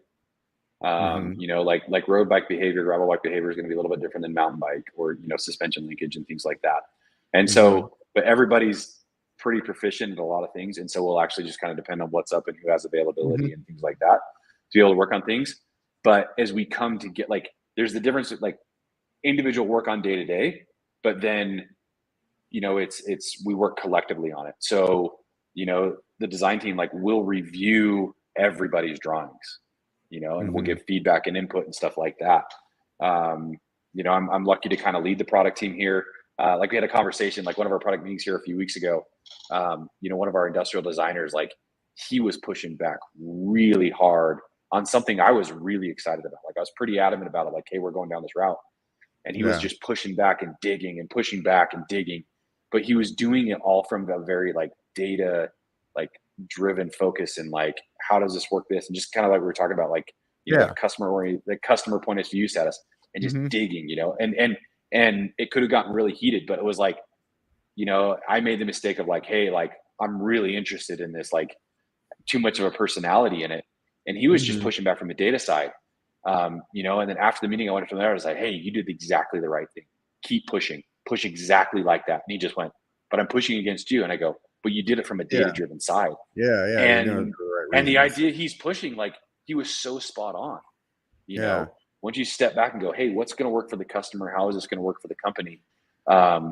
You know, I probably went into it a little too emotional, but he hit it from the data side. And that's how it works. And that's the culture that we've tried to build, where it's just like, how do we make this better all the way around? And so, you know, we'll have people kind of work on individual projects and things that are excited and passionate about, and, you know, availability, but there is that collective review, you know, and it is that idea first mentality. So those changes do happen. So it's all that dude's fault. We're never going to get a 300mm dropper in a Fezzari. Oh no! Of anything, he's the one pushing for the longer drop. So we just got to get somebody to make it. No, just joking.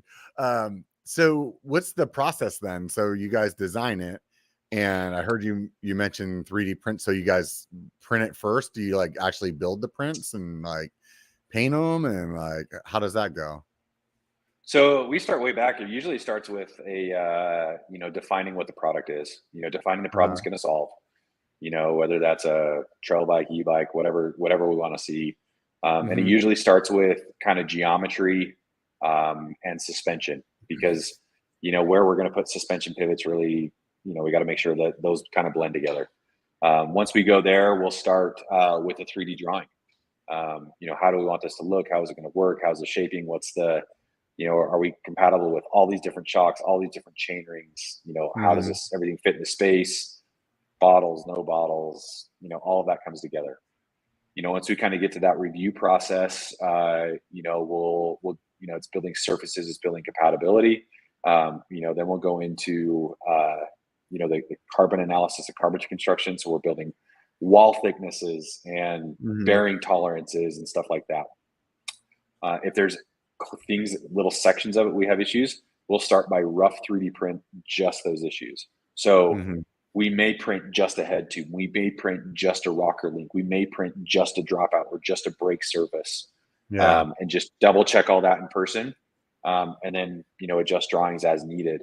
And then once we get the whole entire frame, we will actually do a full 2-scale 3D print of the entire bike. And then once we get that print, we'll completely assemble them. We'll put in forks, we'll put in shocks, we'll put in cranks and wheels, we'll run brake lines, you know, batteries you know, e-bikes will put in battery systems, and we'll try to figure all that out. All meanwhile going, how are we going to manufacture this? Did we create some angle or some drawing or something like that we can or cannot machine, or we can't build, or, you know, we have this crazy idea that we want to mold something like this. Can our contract manufacturer actually make that? Are the ovens big enough to cure the mold, for instance? Or whatever, you know, so we have to think through that process all the way through, you know, and then once we get to that point, you know, a lot of times, you know, way before the surfaces and finishes and looks and things like that, you know, once we kind of get a geometry and suspension, we'll usually get a aluminum test bike. And a lot of times. So your manufacturer does that, or do you have something local that does that for you, or? We'll do that in our factory over in Taiwan, because what we'll do is, you know, it's like we already have a lot of tubing. So we open our aluminum tubing, we open the molds, the hydroform molds and things like that, or airform molds, depending on what it is. We'll CNC dropouts and CNC like the yokes, like where the the chainstay would meet up to come to the link and stuff like Right. that. You know, whatever parts have to be CNC'd, we'll weld those up, have to go through the whole heat treat and everything like that. And, you know, and then we could test geometry or, you know, test suspension. And if we need to make, you know, we want to make some changes, we can make those changes pretty fast. All of that is happening at the same time, or usually before, you know, the surfacing and things like that, compatibility come together. Yeah. I have a buddy that paints 3D prints for some other bike company, and they actually had to like start putting signs and stuff like that on these bikes, because when they build them, they had a couple of times where somebody would like try to get on it, and they're like held together because they're printed only like in pieces, so they're like held together with like, let's just say toothpicks for this, the better, you know, for the conversation. It's like somebody sits on this thing, it just crumbles. So they had to like we use plastic bolts and bearings and super glue. Yeah, exactly. Totally good. Yeah, we leave ours plastic. You can tell. And we don't okay. Yeah, they have theirs like fully painted so that they can look at it like the finished product. So I just thought it was funny though, like thinking about somebody being like, "Oh, dude, there's the new this," and then you get on it and like they just melts Lego set. Yeah, Lego set. Has anybody tried to ride one of your 3D prints? Definitely not. Not yet. No, like not over my dead body, basically. You know, we keep those kind of quiet. But yeah, if you ever use you know, or if anybody's out there, you know, come see us. We'll kind of show you some of the 3D prints and stuff we're doing, and you know, kind of the R&D center. You can kind of see it, trying to figure out what shoulder this is. That container right there behind me, that's a lot of our product development stuff. We've got a bunch of 3D prints and projects we're working on, or products we've introduced, but the 3D printed that and stuff like that. But you know, anybody's welcome. We'd love to have you out. So yeah, I bought a 3D printer not too long ago, and it's like, it's one of those things in my life where I'm like, I put off buying one for a long time because I knew how much of a time suck it was going to be. And let's just say I wasn't wrong. But it's super fun. Like, it makes me like really look at things differently in my life, where like before it would be like, oh man, I wish that I could do this, and then, you know, like you go look on Amazon and you're like, oh, nothing, that doesn't exist, and you just like go along your day. And now I'm like, well, screw that, I'll just make one. You know? Yeah. We've got 2 3D printers here in the building, and they're going almost every day. So we're printing something, working on something, developing something, or you know, we like a demo van. It's like, I really want this. This doesn't quite fit, or whatever else, and we'll just print it, you know, or like, we're coming with packaging scenarios for customers and we need a gauge or something like that. It's like, oh, we'll just print it, or whatever else. So we're using a lot of stuff like that. So yeah, it's super cool, man. When you guys are welding the frames and stuff like that, do you guys do any kind of like testing on the frame after it's welded? I know with our ROVs, we spray them with this special coating, and then they can see like if all the welds are perfect or not, as far as like how they take stress. I don't know if it matters as much with bikes. I mean, we're going to the bottom of the ocean, so there's a lot of pressure. So obviously that stuff has to be like on point. But is it similar? So So it's a different application, but yeah, we absolutely have to test. So there's an ISO standard, like an industry standard, that we have to test to. Like they dictate, you know, to be able to sell a bike in a marketplace, you have to follow, or like any product, right? You have to follow certain safety rules, certain regulations. So there's an ISO standard that we have to follow, ISO 4210. If anybody wants to look it up, I think you have to buy the book. Stupid.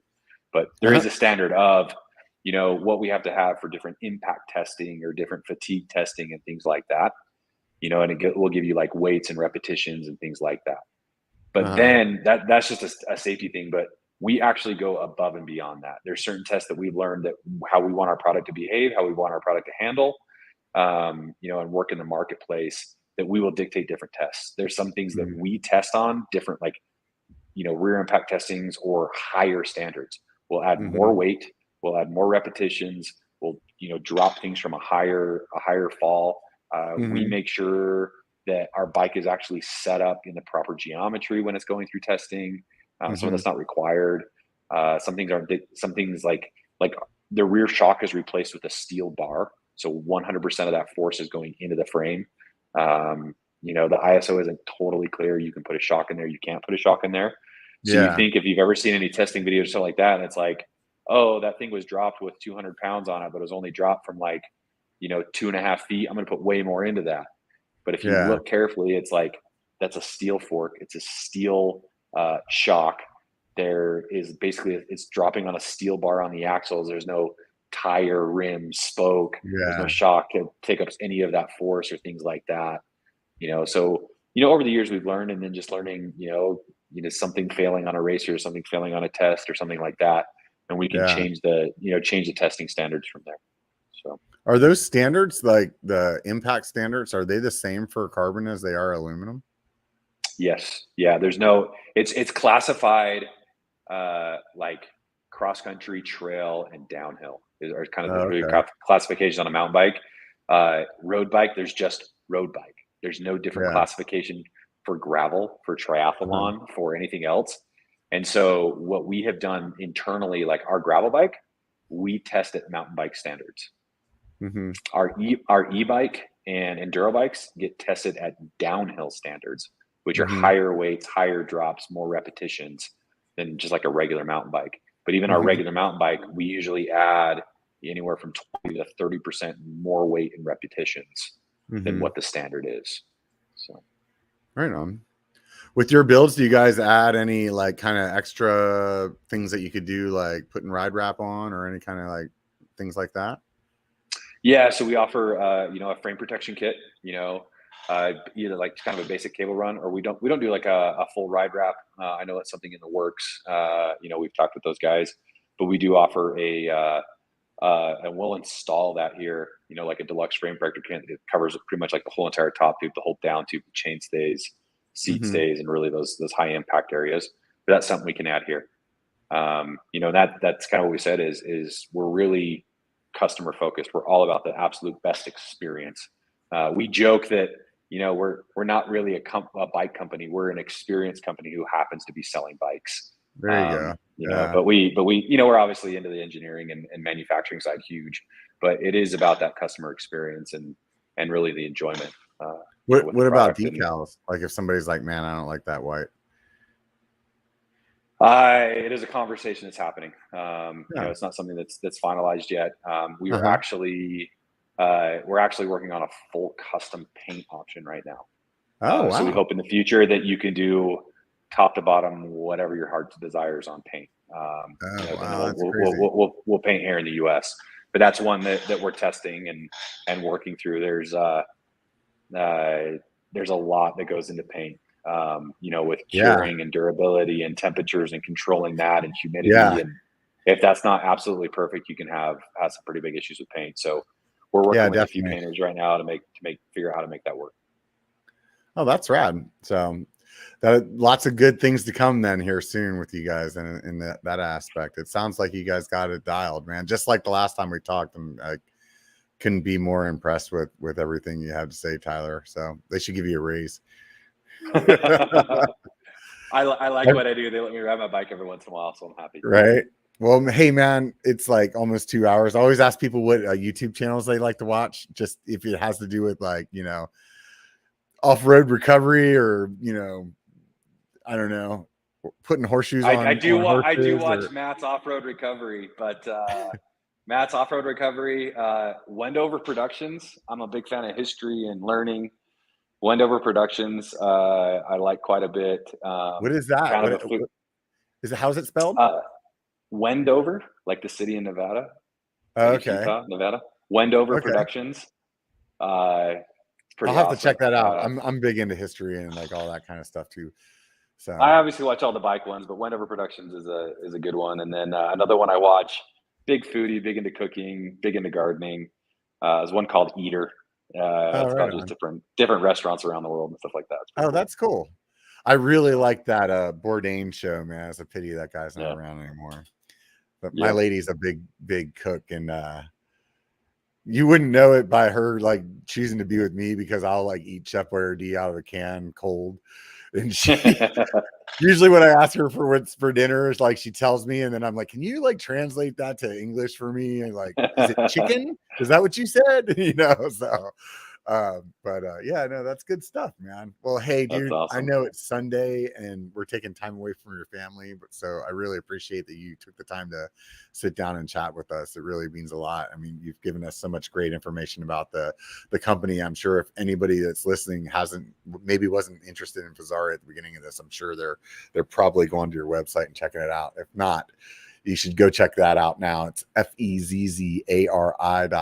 Fezzari.com. You can check them out and see what they got over there. Apparently, you can call them if you want, whatever. Go look at their social media. They got YouTube, Instagram, Facebook. I saw you guys even have a TikTok? We do have a TikTok, and some of them are pretty good. We got a pretty creative team, so. Yeah, you guys are all over it, man. So everybody out there, appreciate all you guys for watching as well. If you haven't hit the thumbs up and you're watching on YouTube, do that. If you're not subscribed, subscribe, whether you're on the podcast or YouTube. I think most podcast apps have the ability for you to subscribe as well. So just don't listen to this one episode and call it a day. There's lots of good content coming on here on a weekly basis. So go ahead and do that. Remember, like I said at the beginning, the Instagram, the Facebook, I like seeing those numbers grow. It keeps me motivated. So go ahead and swing by there, take a look at that. And if you don't want to do any of that, you just want to do something for free, just remember one thing. It only takes a bike to be a biker. So get out and be one.